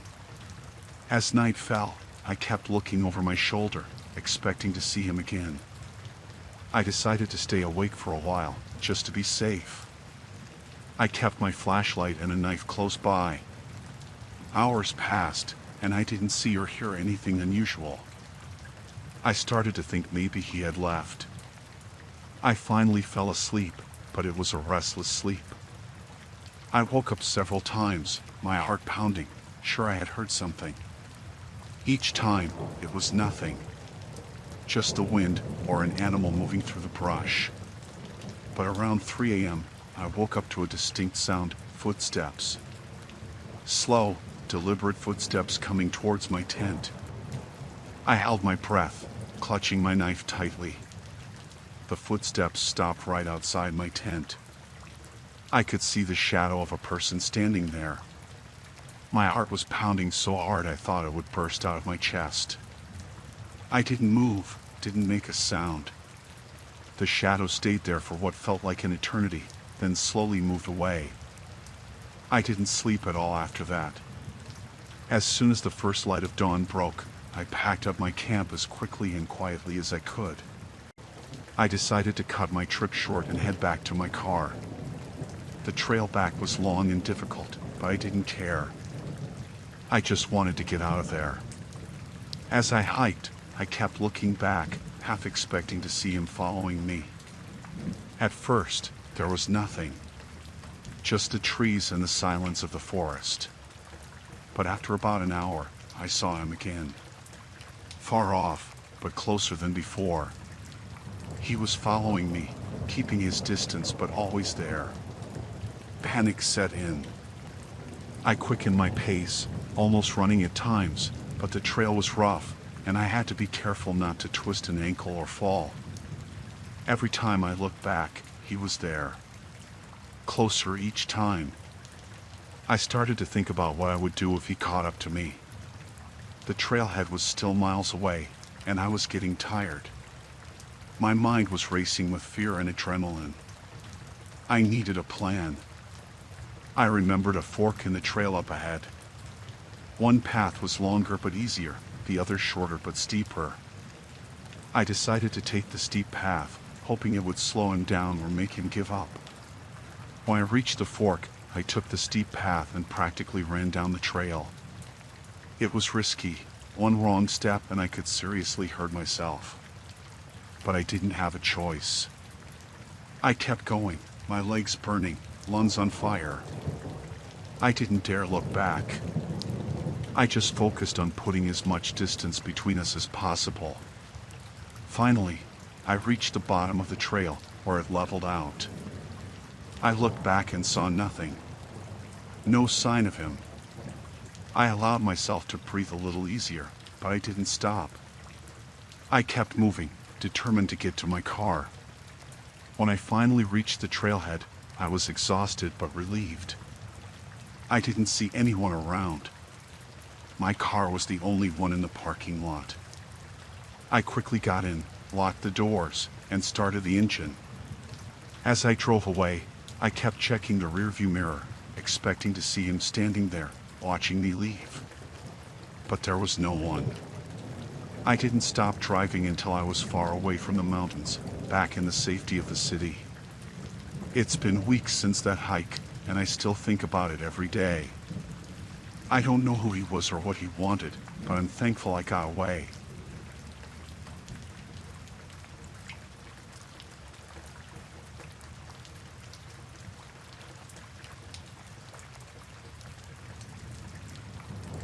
It was one of those stormy nights where the rain pounded relentlessly against the windshield, making it hard to see anything beyond a few feet ahead. I was on a rural delivery route, trying to navigate my way through winding back roads that seemed to stretch on forever. As the storm intensified, I realized that I had taken a wrong turn somewhere along the way. Panic began to rise within me as I struggled to find my bearings in the darkness. With each passing minute, the road seemed to grow more desolate, with no signs of civilization in sight. Feeling a sense of urgency, I decided to pull over and ask for directions from the next person I saw. Just as I was about to give up hope, I spotted a figure up ahead, huddled under the shelter of a dilapidated bus stop.